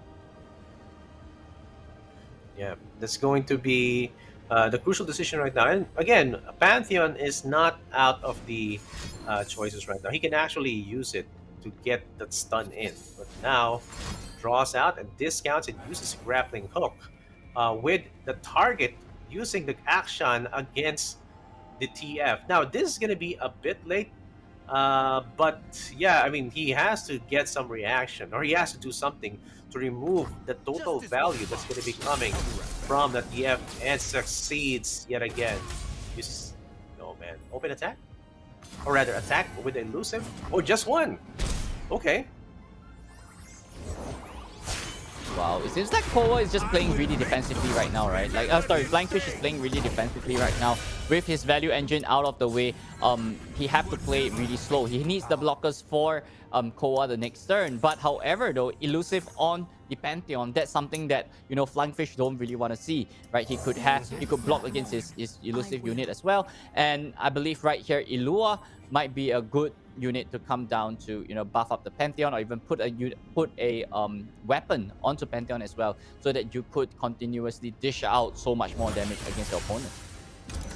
Yeah, and let's not take out the fact that there is a lifesteal on that Pantheon, man. It's just all the work that's going to be done is maybe negated with just one lifesteal, one huge lifesteal from that Pantheon. So, but of course, on the next turn, it's going to be Koa that has the attack token. No, he has control as to which how he's gonna be attacking. There's no challenger on his side, so this is going to be jump blocks coming from the Embedded Alchemist. And there you go, Iula. Oh, he instead puts it on the action. Okay, so this is gonna be the overwhelm is gonna go there. So, is it going to be lethal next turn? Yeah, it seems like, you know, Koa wants to finish off the game, right? Concussive Palm, that's a good top draw coming in from Flying Fish. He got the Concussive Palm, he got another Ionian Tailstone for a homecoming as well. So, you know, as long as Flying Fish got this control options going, there's always a chance for him to turn this game around against Koa. So, and right here, Koa really have to think deep, right? How could I counterplay? Because right here, the only counterplay is the arrow and the Rite of Negation in his hand, and it has to fire off at the perfect spot. But Flying Fish also have a deny of his own, so it's a little bit of a weird situation for Korra right now. Yeah, I mean, Koa is actually, I mean, I actually figured out what Flying Fish was doing a while ago. It's not that he's being conservative. He doesn't want to break his hand. He doesn't want any potential draws to be negated, right? Because if you bring back your Vistine Disciple, no, it becomes a spell, right? And there's not enough space for you to draw out some more. And maybe he's looking for, like, for this one, like a Concussive Palm would be very, very helpful in this matchup. So he actually got it. Yep, and with a TF on the board as well, the red card will be triggering to remove or pop the spell shield away from Pantheon. So, you know, this way the Concussive Palm could land on a Pantheon as well. Definitely Flying Fish would like literally flip the game around, and he is in the controller seat right now, and he just needs to draw and play it out right, because right here Koa is controlled by Flying Fish. That's right. And look at that, man. He is actually doing quite well, being a bit more patient and waiting for Koa to just deal the attack, and instead uses the Concussive Palm on the action. Because of course it's one of the low-hanging fruits, man. It doesn't have the spell shield. It has the it can be blocked or it can be stunned, but instead uses the Rite of Negation to negate both of those cards, the blue card and the Concussive Palm. What an answer coming in from Koa. Yep, I think this is an Ionian Tailstone into a health potion for him to, you know, sustain a little bit longer into the game. Red card moving forward, that also means the spell shield on Pantheon is being popped as well. There you go. It's going to be one more turn, because one more attack token, but no more spells, and just a stun, or rather just a gold card going to be activated, but it's going to be negated with a spell shield. So a lot of damage is going to be going in, and this is going to be it. Very good effort, but still, oh wait, it's still one off. I was counting it that it's going to be exact, but wow, one off, man. Yep, Flying Fish is hanging on the thread right now. He have that Fleet Emerald Shelly. He got 2 Uju Styles in his hand. Could he pull this off? Could he finish it off 20-0 with just hanging on one HP. Things is not looking good for Flying Fish, but the dream is still alive. Shield Vault immediately going on to the 3-1, saying nope, one less elusive to battle right now. And what are you gonna be doing about this? Because right here, Pantheon is having the elusive tag and he could still block against Flying Fish. Oh man, yeah, he could still block one. He uses the Eula to get a spell shield on, so that make sure that he doesn't like get stunned down the line. Oh man, such a frustrating position for Flying Fish. He only has 2 more mana, and of course, 2 more mana to get those buffs on, and one of his bigger units has actually been stunned. Man, this position is quite frustrating if you were on the side of of Flying Fish. There's not going to be enough. There's going to be a definite life gain coming from this attack. Yup, and you know, Koa could just take this 10 damage head on. You should not even allow Flying Fish to have an opportunity to counterplay against you. Blocking the Shelly right here. Double Wujur style, triggering Shelly twice. Would that be enough to take out this Pantheon? I'm not sure. But it seems like right here, he is giving Flying Fish the opportunity to buff all of his unit right here. And yes, it's only dealing 6 damage, but it's not enough. Flying Fish scoops it up, and Koa will be taking home the win 2-0, and we'll be moving straight right to the grand finals. Yeah, I mean, Koa was putting in a good effort to one off lethal, and on the next turn he could have gone down, but he was prepared.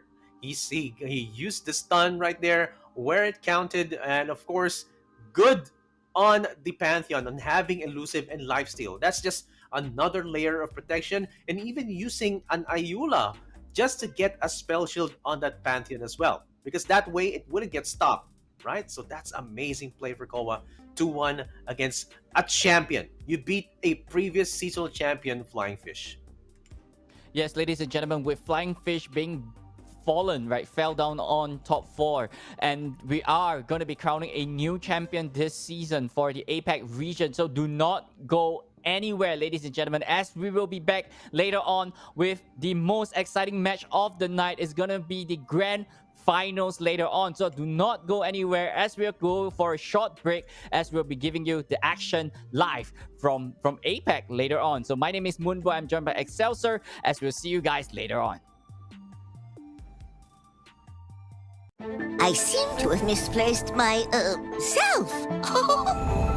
Cup of tea? Fine by me. Fancy a cup of tea? I'll warm the kettle.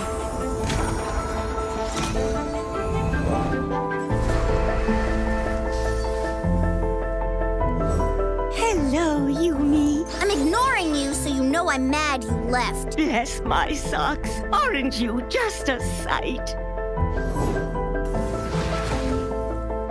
Step lively. Don't be shy. I got your 6 shortcakes. Oh, spittle spat.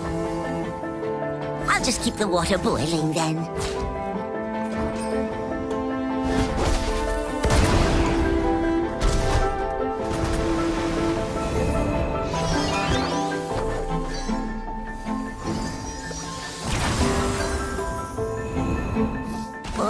Portals everywhere. Well, aren't you the cutest thingamajig I ever did see? Off we go. On it and on 'em.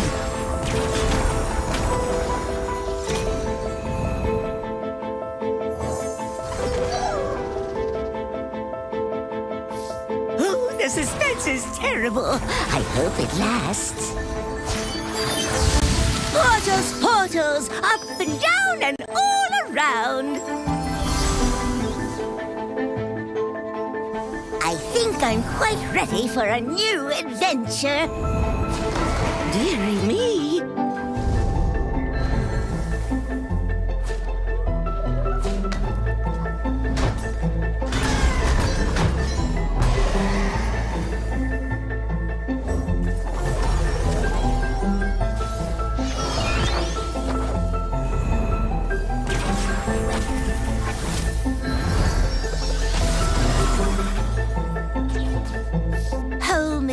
just around the portal. A good cup of tea, just what I needed.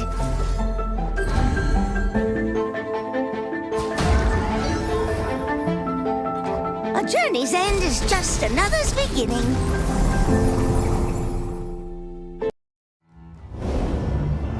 Name's Orn. No further pleasantries needed. Temper the steel, strengthen the metal.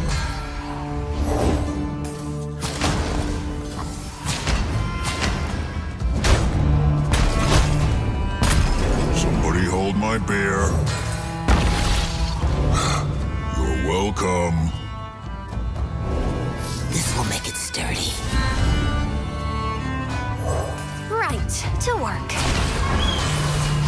An iron will must be forged.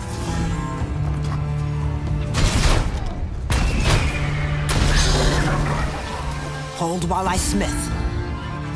Fine, fine, I'm here. Let's get on with it.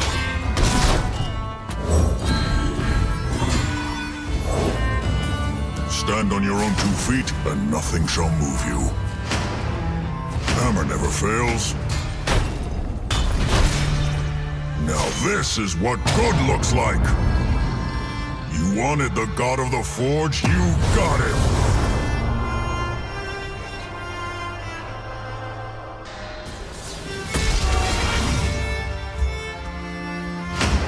Aha! Here comes my molten friend.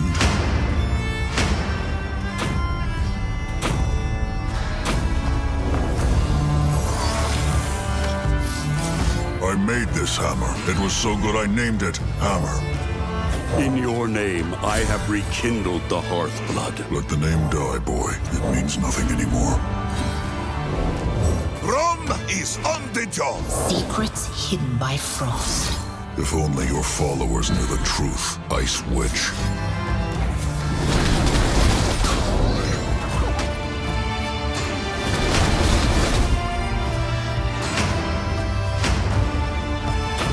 This is too much celebrating for my tastes.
Hey guys, we are back to the grand finals of the Awakening Seasonal Tournament. I'm Excelsior PH, and with me is Moonboy Gaming. Moonboy with that applause. And the finalists are here, guys. We have seen them in the previous match. It's going to be Koa versus Aurora. Give your round of applause right there in the chat. Whoever you are supporting me in, man.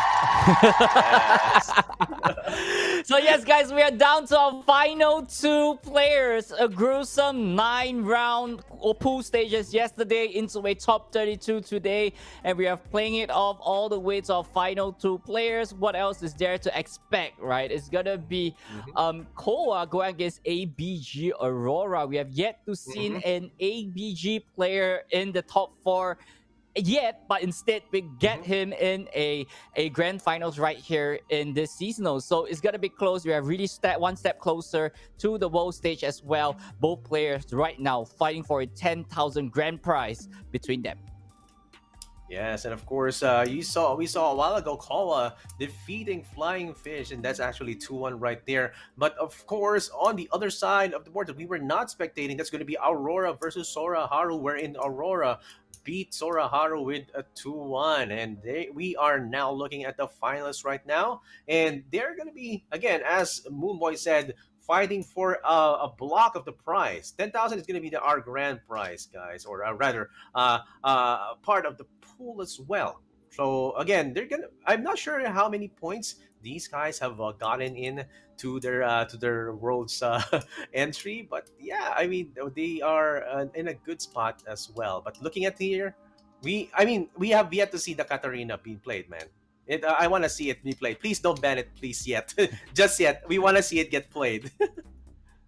So yes, guys, Koa came into this tournament with this lineup trying to counter the 3 best deck in the format, but instead he found himself a spot in the grand finals just by taking down the 3 best deck in the format again and again and again, right? Lee Sin Nami, Yasuo Katarina, and Pantheon Akshan. Right, this is a really interesting lineup as well. We hope to see the Yasuo deck being piloted in the grand finals, but we just have to see what is the draft and what is the pick and ban that his opponent is going to be banning against Koa. Take a look at Katarina, Yasuo, and Excelsior. Let's bring us through this. Now, man, this is one deck that you have to see for it to be quite entertaining. You can see the supporter of the Katarina, as we said a while ago. When it gets flipped, you get extra damage as well. For Yasuo, you will have also the Fey Blade Twirler that can be buffed up, or rather get some plus points in the attack if you get some recalls or get some stunts in the game as well. So most of these are banking on the fact that you can get a lot of damage in. Also, you can see there is one might right there, so that you can even get an overwhelm +3/+3/0. And let's not take out the fact that there are also reactive pieces in the form of Concussive Palm and Deny as well. But looking back here into the Nami Lee Sin, we have seen this time and again, and there are also variants wherein there's a Nami TF, but we saw that this is the quote-unquote more superior, more how do you say this, reliable deck, reliable variant of the Nami deck in this series. Yep, definitely, right. Having Fleet Emerald Shelly and Nami to buff up your units as well. You could buff up Lee Sin in the process to have an additional kick in your in the battle phase as well. And not forgetting those Wriggly Bubble Fishes is gonna be free after 6 spells. So that is where all the value comes in. And something interesting in the slot number 3 as well is gonna be Akshan Pantheon. This deck is just all about countering the Pantheon Fiora variation, right? Having additional fight or even combat spells in disposal as well. Desert Duel, grappling hook, and even Akshan, a second Akshan could get himself an additional grappling hook also, and Heatless Resurrection to just bring back either Pantheon or Akshan back onto the field, and that is where all the value is gonna be at if you get a revive on a really huge Pantheon. Yeah, I mean, imagine it was used a while ago by Koa, the Heedless Resurrection, and I was like surprised, of course, that he wasn't careful rather to take out or get his action taken out. But now, of course, on the side of Aurora, we now see the Lee Sin Nami, and we saw how strong a while ago and how fast it can be with the Jin Annie deck as well. And there you go. You also have the Action Pantheon. So right now, it's not. There's no Fiora Pantheon present here in this match or in the finals, guys. So we are seeing here the Annie Jin deck. We have here the burn. The burn potential is so much. There's so much burn potential in this deck. You can see the Crackshot Corsair already has +1 damage. Also, Bunkuruki 2 damage. Demolitionist 2 damage. Yet again, you have some kind of, how do you say this, stopping option in the form of Solaris Anok. We saw this work a while ago against I think the goat that was very big a while ago. Also, a lot of damage in the form of direct damage to the Nexus with the form of a Toss Speaker as well. Now all these skills synergize with the Jin and also get some more additional Nexus damage. And as well, you can have other finishers like Decimate and burn damage again. And let's look at Action Pantheon right now, Moonboy. Yep, I mean, this is kind of the same concept coming forward, compared to Koa, but the only difference right here is a little bit of a numbering different when it comes to pieces of cards. As you right here, he's running 3 Desert Duel, while Koa is only running 2 and 1 copy of Ilua. That could potentially change the game, right? We actually saw previously, Koa did really well with the Ilua as well. So what else to say about this deck? This deck is right there to just smash and get so much value with the Pantheon as well. Nami Lee Sin, take it away, Excelsior. Yeah, Namilis, and we have seen this in the previous match yet again. Of course, you would want to make sure that you would have a board that's already going to be developed, and when you also want your Nami to be flipped, make sure that there's also how do you say this, the mana spell, or there's also spell mana that is going to be pulled right in for the Nami to be flipped, so that you can add more stats to your existing units on the board. So now let's look at the lineup right now. Again, which one do you think is going to be banned right here? I mean, I don't want which one I don't want. I'm gonna tell you which one I don't want to get banned. I don't want the Yasuo Katarina to get banned because I want to see it work, man. I want to see it get played in this matchup. This counter meta matchup. I mean, on the other hand, I think the Annie Jin is definitely going to be locked down, right? It is not going to be seeing the light of day in this matchup because you don't really want the surprise factor of burn, or even, just allow Aurora to have the early game and game steal. So banning it out is the right play. Or alternatively, the Nami Lee Sin could be a good ban as well, because you don't really want this elusive to be rushing straight to your face as well. So these 2 decks are likely the decks to be banned, and there is also a slight chance that the Yasuo deck might be banned as well, just because Yasuo, right? You don't really want him to do his sucky shenanigans. So yeah, so these 3 decks are potentially on the chopping block for the ban. So it's down to the players, how are they gonna deal with this? Yeah, this is going to be one exciting finals right here, guys. And this is almost, how do you say this? Almost a mirror except for one deck. So that's it. And we saw some variations in terms of the numbers of cards that have been put in each deck. But all in all, they have the same aesthetic for the 2 decks. The Action Pantheon and the Lee Sin and Nami deck right there. So these are the ones that are going to be mirrored. But as you can see, we have an Action Pantheon on the upper side, and the bottom side you can see the Nami Lee Sin. So let's see which ones are carrying which, because most of them are the same. I mean, this is a really Aurora on the top side with the Action Lee Sin, and Koa on the bottom side with the Nami Lee Sin, the Nami Lee Sin, right? So there is no Nami or Lee Sin in Koa's hand. There's not much, things going around. So, Aurora on the other hand, though, he have the early game advantage. He got the action on 2. He's ready to be on the field on time as well. So it's down to Koa, right? Is this a time to take 2 damage, or should I just play the Weapon Master or the Hook Master to negate the damage? But at the same time, you're wasting 1 unit and 2 spell mana away from Nami. Yeah, that's right. That's right. And the action pantheon that he has right there on the top side, I am sensing a pattern here. When you play an action pantheon deck, you will most likely get an action to be played on turn 2.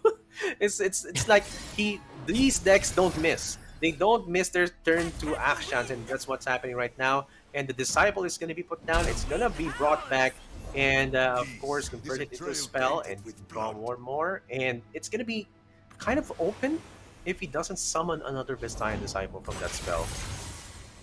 Yep, I think you could burst speed the disciple with the spell, right? But you should be playing units right here. You should be playing really defensively against such an aggressive board. Yes, you want to level up your Nami, but there's no Nami in your hand anyway. So why not just take this opportunity to defend yourself and try to progress a little bit further into the game so that you could stabilize the bot state later on in this matchup. Right, and now of course you have the Hookmaster already put down with a weapon that grants +2/+1, and now Wandering Shepherd improvises that Saga Seeker, bringing it to 5/5, and of course there's still a lot of how do you say this, reactive buffs coming in from Aurora's side. You have the Shapestone, you have a Ruthless Predator, you have the Absolver right there, but you won't want to use that yet. But on the side of Koa, he instead, of course, puts down a Hookmaster. Maybe a Panel Pain might be useful here. Or, yeah, you can, either way, man. Panel Pain would protect you from the Wandering Shepherd. That would be good, but he's going to be choosing the other one with Quick Attack instead. Yep, I mean, this is a really good attack coming in from Aurora, right? Just keeping the mana open so that you could have some combat tricks later on if Koa tries to defend.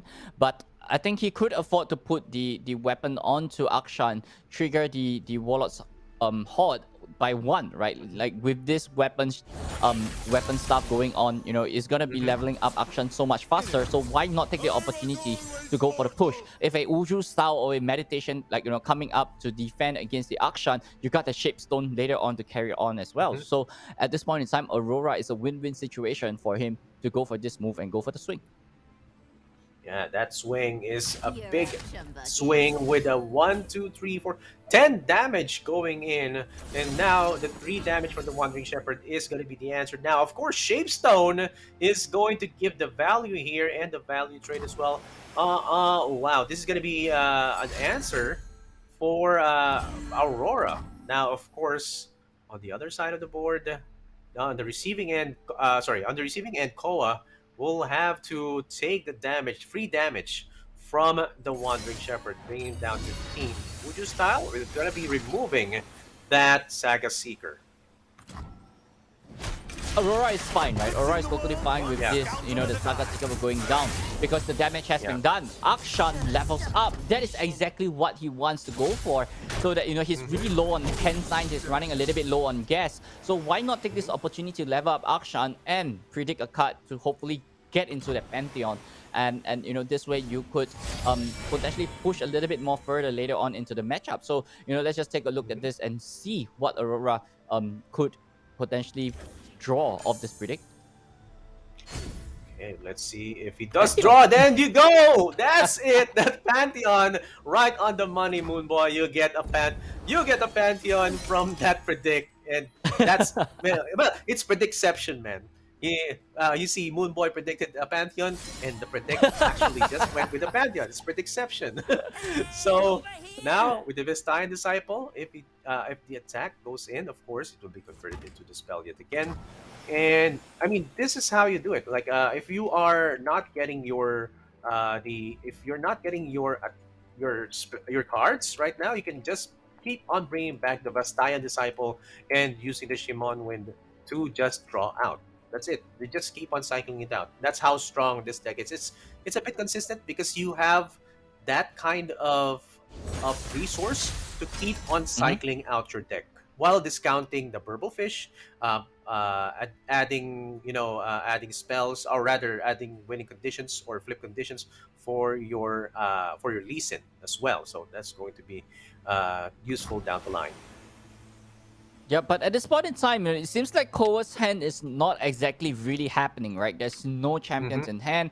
There's nothing Yeah. that he could interact with, and only thing that he could do is just attack with the disciples and cycle through his deck to hopefully he find himself those outs. But at this point, but he's at the same time, he's also wasting time. He's wasting turns as turns goes by, and at the same time, he's also losing tempo against Aurora as well. So it's a lot of it's a little bit weird when it comes to a situation like this. So it's down to Koa. How is he going to react against this? Because Aurora is just sitting comfortably, just, weapon cycling, and at the same time, leveling up the Warlord Palace. Yeah, yes, indeed. And now, that Warriors Palace is so. You might think that 5 is so far, but actually, next turn he can actually flip that Warlord's Palace if he wants to, with all the support he's gonna be getting from the spells, or rather the spells, the attack, and well, this is going to be an easy open attack for Aurora. There's no one except for that Vestine Disciple to counter, or rather to answer, to defend the Nexus of Koa right now. And look at that. Koa actually drew out that Fleet Admiral Shelley. That this will be a chance for him to draw, or rather to build up on that in the next few turns. Yep, but however, Aurora have to be a little bit more careful of the Ionian Tailstone or even Homecoming possibility coming in from Koa, right? 9 mana is open for Koa. There's a lot of possibilities that he could do as an Ionian deck. So, Aurora have to respect Koa in the aspect that, he's playing all this really, really defensive cards at the same time. So, Aurora always have to keep 4 mana open to represent his Force of Negation, and at the same time, he have to try to level up Pantheon as much as, or even buff Pantheon as fast as possible. That's right. And looking at he buffs Pantheon up to 5/3, and it's not going to be. I think next turn it's going to be the flipping turn right there for Pantheon, and he would have wanted it here, but it's not possible as of the moment. Look at that on Koa's side, on his side of the board, he now puts down a purple fish, Fleet Admiral Shelley. Look at the coral creatures. I'm not sure what he is thinking about right now on what he can do to just expand the board, or even answer what is possibly a total of 11 damage that's going to be coming in from Aurora. Yeah, but at the same time, Koa have to keep up 5 mana open to represent a homecoming, or even execute the homecoming in this turn. So, Aurora, this is an easy attack for him. Just commit into the attack and just counter play, right? You got Force of Negation into Koa because he only have 6 mana open. The Rite of Negation could not be countered there and then, but instead, he passed the turn straight right to Koa. And I believe as Koa, it's good to let this turn go. Yeah, I think someone once said that your Nexus is a resource. It's like a card in itself, in which it has 20 health, right? Sometimes you can actually accept that fact that the damage is going to go in, as long as you have trade-offs in the next few turns. Or you have to account that it's one move you have made, and you can mitigate that action that you did to get that damage on the next turns, as long as you have a plan.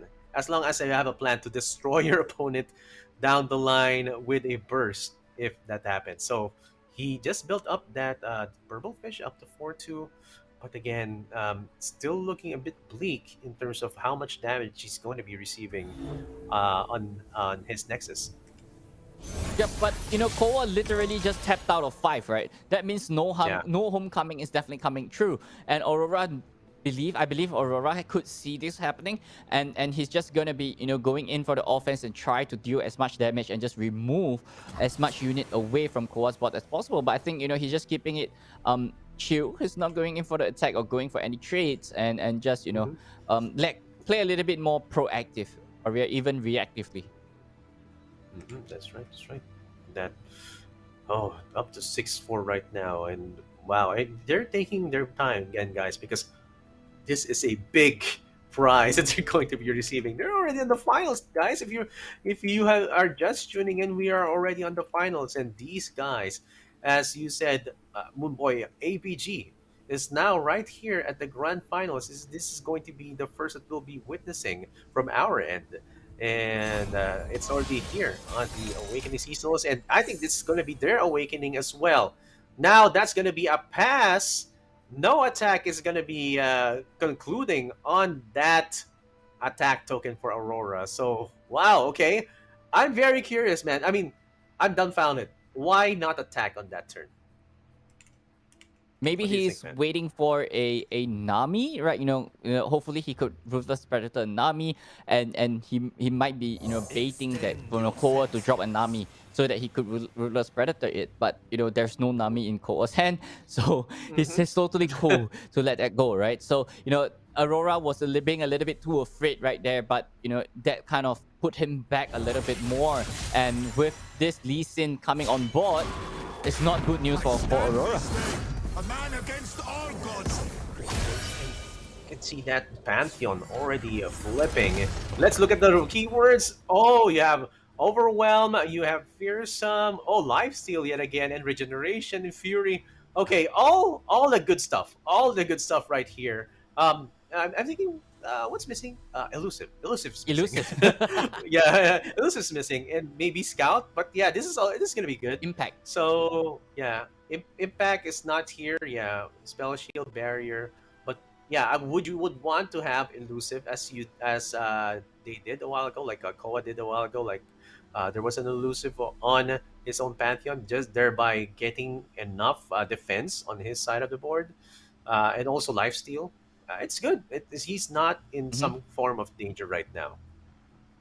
It's looking good. It could still counter the Lee Sin as well. So the biggest problem for Aurora right now is how can I deal with this Lee Sin, right? And as long as this Lee Sin stay on the board, it's gonna be a lot of trouble for Aurora to be handling with. So he has to try to find ways to remove this Lee Sin as ASAP. If not, it's gonna be too late for Aurora. Right, and I'm looking at kind of a why didn't Koa put down the Fleet Admiral Shelley during that turn? Is it because he wanted to develop the Lee Sin to possibly remove one of the champions? Right, that could have been the line of play right there. You put down the Lee Sin, develop it, give it barrier, give it challenger, and even flip it and just take out one of the champions on the side of Aurora, thereby decreasing the potential damage output that's going to be coming in from him. And look at that. Also, there's a spell. It's possibly going to be used, or no, that's Homecoming. That's not going to be used right now. Yep, a Pale Cascade is here to save this Pantheon from going down to the Lee Sin. The kick is not gonna matter too much, and there's no damage going through. And this Homecoming going in, targeting onto the Pantheon, and this is going to be an easy no-brainer play coming in for Aurora. RON. That is the 3-letter. That's the 3 words. Rite of Negation that Aurora has in his mind. Yeah. Counter these 2 spells, and he's safe, right? And he could go for the offense the next turn again. Ooh, look at that. No RON, man. Oh, okay. No negation for those 2 spells, and that's gonna be it's gonna go back, and he wants the reroll. That's the reason, man. He wants the reroll. Oh man, and he gets that elusive right there. Okay, I'm amazed, man. That's why he didn't use the Rite of Negation. He wanted a reroll into something that he could use, and that's what happened. Okay, that is fair, right? That is fair. Aurora really did it well. I mean, let that Pantheon go, get the reroll. You got the keywords that you need. There's still Overwhelm. There is still Life Link. There is still Elusive in it as well. Even Regeneration is a good keyword that he is looking for. So what is there to lose, right? On top of it, he got himself a Quicksand in the meantime. So everything is just looking good for Aurora, and there's nothing much to say about this. I mean, we were just looking at one level of play. He was looking at, okay, I can actually bring it back. That was actually a way for my unit to go back for this individual. Anyway, let's go back into the action right now. Aurora getting the attack token and even developing more on his Pantheon. And looking at the side of Koa, he has only 2 units. He may develop into coral creatures, which he does right now after getting the homecoming on it. And he may put down more units right here just so that he doesn't get more the blunt of the damage. And looking at this man, Aurora has a chance to just develop more in terms of his health, but the quick attack is not there, so this might get hit, man. This there might be a kickback into that Pantheon if you can see if Koa develops the damage, develops the Lee Sin with a barrier as well. So let's see how he makes this order on the attack token. Yep, we can't discount the fact that Aurora also have a quicksand in his hand as well, so that could be a way to deal with a defending Lee Sin. So I think he's just playing it slow, but I think this is the time for him to strike, right? He have to go for the swing. There is no Nami in hand and whatnot. If he could if you could see that there's no Nami in Koa's hand, and this is a good swing for Aurora to just go ahead. Yeah, look at that. And this is actually good because there are certain options for him to revive any champion that's gonna be dying from any trades. And look at this. Oh wow, look at that. This is such a big damage, even gaining health as well. And now that Wandering Shepherd is going to be taken down or going to be contested. Oh, instead he chooses the Saga Seeker for that favorable trade, but the Purple Fish is going to be the victim of this quick attack. Successful 7 damage. Let's see. Is it going to conclude? Yeah, there's a chance that Aurora might try to go for the lethal as well, right? 4 mana is open, Absolver is ready to fire, and immediately firing it off. So, Koa, there's still a little bit of way that Koa could survive this, right? He got the Uju style into the Meditate. He could still try to survive this, but I'm not sure if that is enough because this is 19 points of damage going straight right to Koa's Nexus. Yeah, so much damage going in right there, but looking at the hand of Koa, yes, indeed, he gets to draw using the spell from Bastine Disciple, but it's going to be just a Sonic Wave. Sonic Wave is just going to give plus damage, +2, and he's gonna take it all. Aurora going to deal lethal damage during this turn. And what a play, man. What a play indeed that we saw from Aurora, getting that first win and that developing both of his champions, even actually getting them to flip to their maximum potential. And that was a great win against Koa for the first game. And yeah, let's see how well they adjust for the second game, man. Yep, that was a really good game number 1 coming in, and Aurora really did play it to the best of ability. The play of the game is definitely going to be the bouncing of the Pantheon, right? Getting that reroll on the Pantheon and getting that elusive to close up the game. But ladies and gentlemen, this is game number 2. It's going to be a mirror matchup right here with Nami Lee Sin going against Nami Lee Sin. And it's all about whoever gets the Nami race first, and what else is let this grand final play it off. Yeah, and he now converts that Bastine Disciple right off the bat.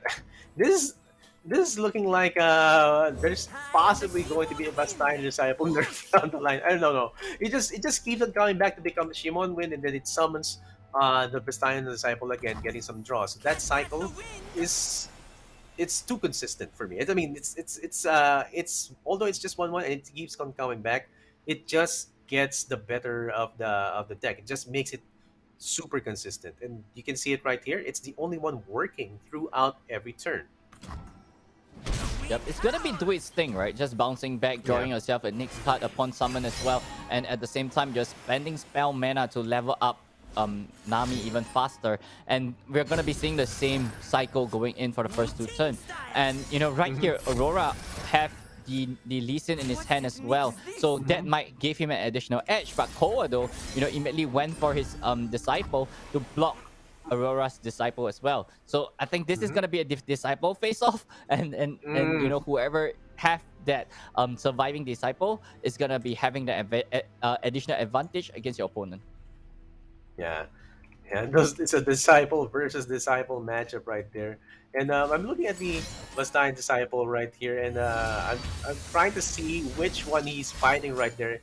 Oh, I thought that was that looked like Lee Sin, but no, it's not different. He has like a an armored abdomen right there, and there you go, Wuju style. Okay, the disciple face off is already into a conclusion, and we see a tie.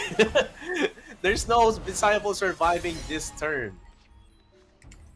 Yes, but this might look like a tie, but Koa is the one on top, right? He's the one who Yeah. have more spell mana compared to Aurora. So, you know, that is what this whole Nami race is all about, right? As long as you have an additional or more spell mana than your opponent, your Nami is gonna flip first. And right here, Koa is the one in the lead of the race. Oh yeah, yes, indeed. And now that heavy metal is going to remove that hook master, and now no units are left on the board with this mirror matchup, man. And that purple fish is looking quite delectable, especially that it's getting down to 2 health, or sorry, 2 cost, and plus. Lee Sin is going to be put down here on the side of Aurora. Now, he wants to be in an offensive position right now. He wants Koa to put down anything for him to challenge that and possibly destroy. Or maybe he's baiting it out. Right? Are you going to put down your Nami now? Because if you put it down, I'm going to take it away. Yep, and I think this is a good eye of Nakakaboros coming in from Koa, right? Drawing 2 more additional cards, having the tentacles to taunt the Lee Sin, right? Are you really gonna attack this turn and waste the attack on a tentacle? So instead, you know, Aurora have no choice but to pass the turn over to Koa, and you know, Koa is just free to put down the Nami this turn and start buffing up his units. That's right. That's right. Now, also, Koa just got his own double trouble, and of course, the heavy metal on his side of the board, or on his hand. A lot of options, and even getting double Nami right there for an ebb and flow run, just in case Aurora develops his own side of the board. So this, I'm actually thinking, yeah, indeed, Koa is on the advantage in terms of what he has on the hand right now. And now, on the other side, there's another hook master yet again. I think it's going to be a sandborn amulet. Yep, there you go. Yep, and then Nami immediately coming down from Koa as well and just leveling up just in time. So, you know, Koa could start the Nami train going, or, you know, Aurora could answer to this by playing a Nami on his own and start this, you know, whole thing going on as well.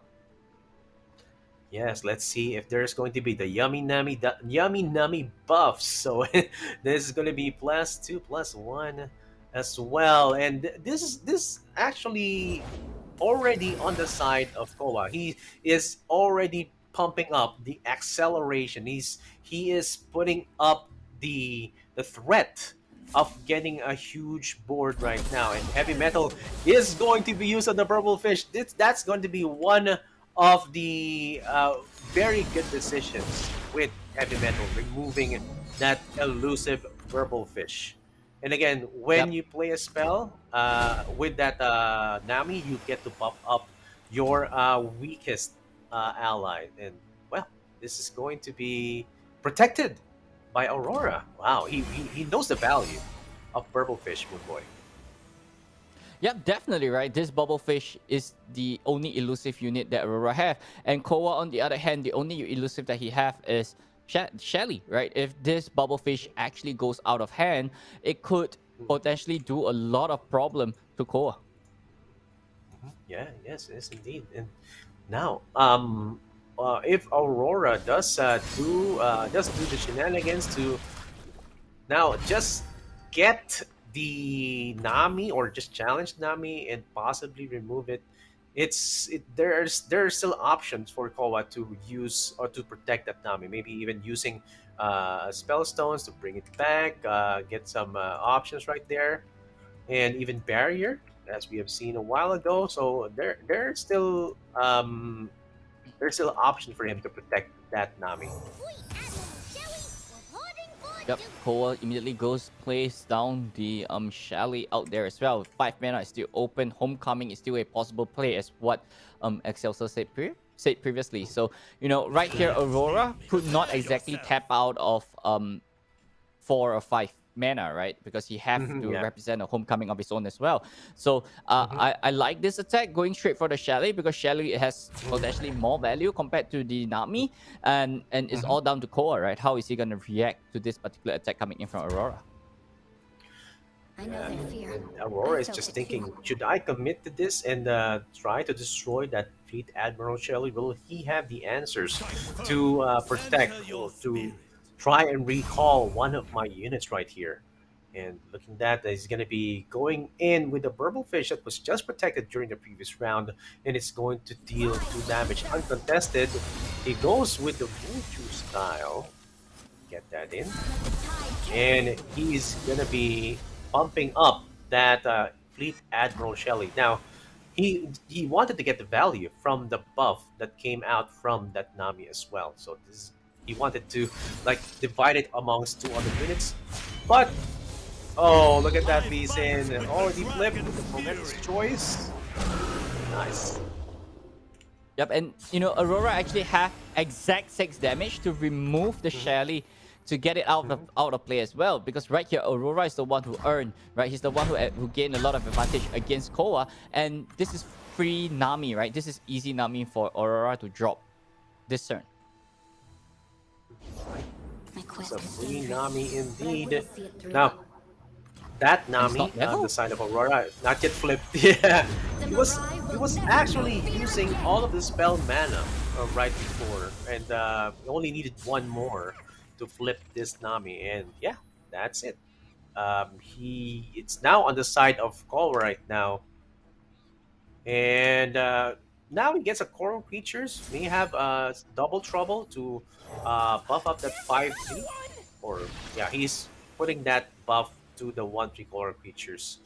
So again, from what it looks like, the wider board with the bigger units, or with the bigger units plus the champions, will probably get the win, and it looks like Aurora is doing just that. So let's see how Kowa is going to be developing his own board. Maybe a double trouble to make it wider. Yep, I mean, double trouble is a good way to actually go about this as well. But right here, Aurora already got the board established, right? He got the Shelly open, he got the Nami out, he got Lee, he got everything, every single engine or every single pieces that this deck needs to run is on the board right now. Kowa is on the back foot. There's no draw engine available to his disposal as well. So it seems like Aurora is just comfortable, right? As long as he keeps the mana open to counter a homecoming, he's safe, right? He's good to go. This is not the this looks like a good board indeed, but the buff potential is much more and much bigger with Aurora's side, especially with the Fleet Admiral Shelley plus the Nami present on board, and he gets another copy of the Lee Sin, getting a Sonic Wave on his side of the board. He may get a free challenger status on any one of his units right there that may be buffed to take out the Nami on the opponent's side or in Kowa's side. So this is going to be a train of buffs, and it's not going to stop anytime soon. And this is what Aurora wants to see, right? Having a second Lee Sin, that also means that he have 2 free spells ready to fire off as well. Lee Sin having the kick ready to go off this turn also. So right here, Aurora is just comfortable, right? He's good to go. He just wants to take down Kowa's bot as much as possible. 8 damage coming in with just the Bubblefish and the Shelly, and there's still so much more spells in his hand to activate to actually buff up the rest of the board even more. Yeah, he has the Voodoo style, momentous choice. He has the Stellstones as well. Oh man, this is going to be such a huge turn, and those buffs are just going to keep on piling up. And look at that. He also has the Bilgewater Stellstones as well. No, he get to possibly just deal more damage. Get a long tooth down the line if he doesn't finish this off during this turn. So yeah, amazing. He Dragon could Stick even is prankster, right? He could yeah, even prankster yeah, and go for a rally and attack with the Lee Sin once again for a second kick. yeah. So these are all possible Uh, moves that Aurora could do. that's right. That's right. Playful trickster. Yeah, is going. Yeah, trickster. This a very valid option, man. Like, oh wow, that's amazing. Oh, here we go. He is looking at two spell stones. Tell stones to possibly use maybe Homecoming or Stand United. There you go. He picks the Homecoming, and let's see which one he brings back. Wait, it's overlapping. It's going to be the Hookmaster, right? Yeah. Okay. Yeah, onto the Hookmaster from the tentacles. So right here, Yeah. Aurora could, just go for the push, right? It's totally Yeah. fine, but there is a second Homecoming that Koa could fire off with 7 Yeah. mana open. But, what Aurora just need to do is just pressure on, right? Just keep pressuring, giving your opponent those lethal potential. You could even go for the Uju style this turn and try to push for lethal. Yes, indeed. And now, look at those buffs. They just keep on coming in Wuju style on the purple fish. Now, that purple fish is going to be a viable target for a homecoming. Yeah, but when it goes back, it's going to be still 2-1, right? And it might. Let's see how much health will be remaining on the side of Koa. After this Nope, result, I think there's so this much is- happening. I think Excelsior, this is over, right? Aurora has a Tailstone of Wait. his own. So he could Yeah. go for a Tailstone into a Homecoming to Oh yeah. Homecoming the Coral, right? So this way the Homecoming fizzles and the Shelly and the Bubblefish would be able to fly in for more than 17 damage because of the Shelly buff as well. Yeah. So I believe Yeah. this is it. This is game over. And Aurora got this in the back with an Ionian Tailstone. And ladies and gentlemen, this is your Oh, man. $10,000 card for the APAC region is a Ionian Tailstone into a Homecoming to close it off for Aurora. And ABG got their first win for the team. And yeah, amazing. Because this is the third spellstone during this turn, guys. You have two spellstones, Ionian spellstones coming in from Koa, and two more spellstones, or rather another spellstone coming in from Aurora, thereby finishing off the turn. And that's going to be it. ABG Aurora gets the championship, beating Koa 2-0 and getting the $10,000. Amazing win for Aurora for winning the Awakening seasonal tournament. Big congratulations to Aurora. That was a good matchup, right? That was a really good back and forth, and that is a really interesting final turn where we see a lot of interaction coming forward, and that is the beauty of LR. And thank you so much, Aurora and Koa, for bringing us this awesome action. Yeah, Aurora bringing us to light with those plays, man. I mean, I wasn't even looking at the possible fizzling out. I was actually just looking at which ones we're going to resolve and get the damage in. But again, looking at the site wherein the homecoming target would be brought back, just went in for the finish. Just the exact move that Aurora needed. And looking at the brackets right now, or the record of Aurora, yeah, it was not an easy route. Like, he just went out, defeated Sora, Haru, defeated Aurora, defeated also, let me see, Crossbone. Yeah, also defeated Revexness, and Crossbone was the one who defeated the Advocate of Aggro Decks. So all of those players that Aurora had to go through were really had a really good pedigree in terms of defeating professionals as well. Revexness, being a good player, also got defeated by Aurora, and well-deserved win right there, coming in from Aurora with a 2-0 clean sweep against Koa.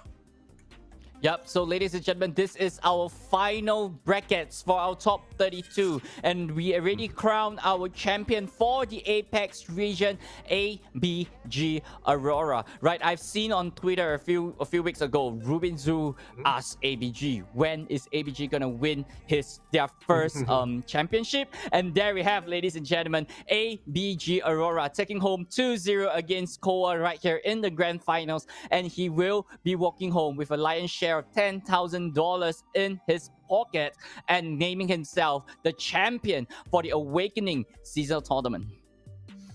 Yes, this is going to be, again, as Moonboy said, first for Aurora. A lot of champions have fallen down, guys. A lot of champions have fallen down, or rather, previous champions. So Aurora is saying, look at me.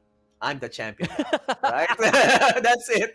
And Aurora closing in. And hopefully you guys have enjoyed this tournament, man. This we have always watched out for each and every seasonals. Now we're looking on to the Worlds tournament. Hopefully we get to watch that in action. And with that, any last words before we close out, Moonboy, this tournament? Well, I would like to thank everyone for supporting this. Thank you to the APAC region for you guys, always being so supportive of this broadcast, of the player, of the community, and even, the LRS again. But thank you so much for supporting everyone. Without you guys, this broadcast, this event wouldn't be possible. And and a big shout out to the production crew as well. So without you guys, this show wouldn't be that awesome. Yes, and of course, again, reiterating what Moonboy has said, the whole LOR community has made this possible as well. And thank you also to Riot for always making these tournaments. And what we're looking for is the rotation, because there are a lot of cards incoming for the next expansion, and hopefully that rotation will come to fruition and new meta will be realized as well. And with that, guys, thank you for watching the Awakening Seasonal Tournament Playoffs. I've been your caster, Excelsior PH, and with me is Moonboy Gaming. We'll be signing off. Thank you, God bless, and stay competitive and stay safe. Bye, guys.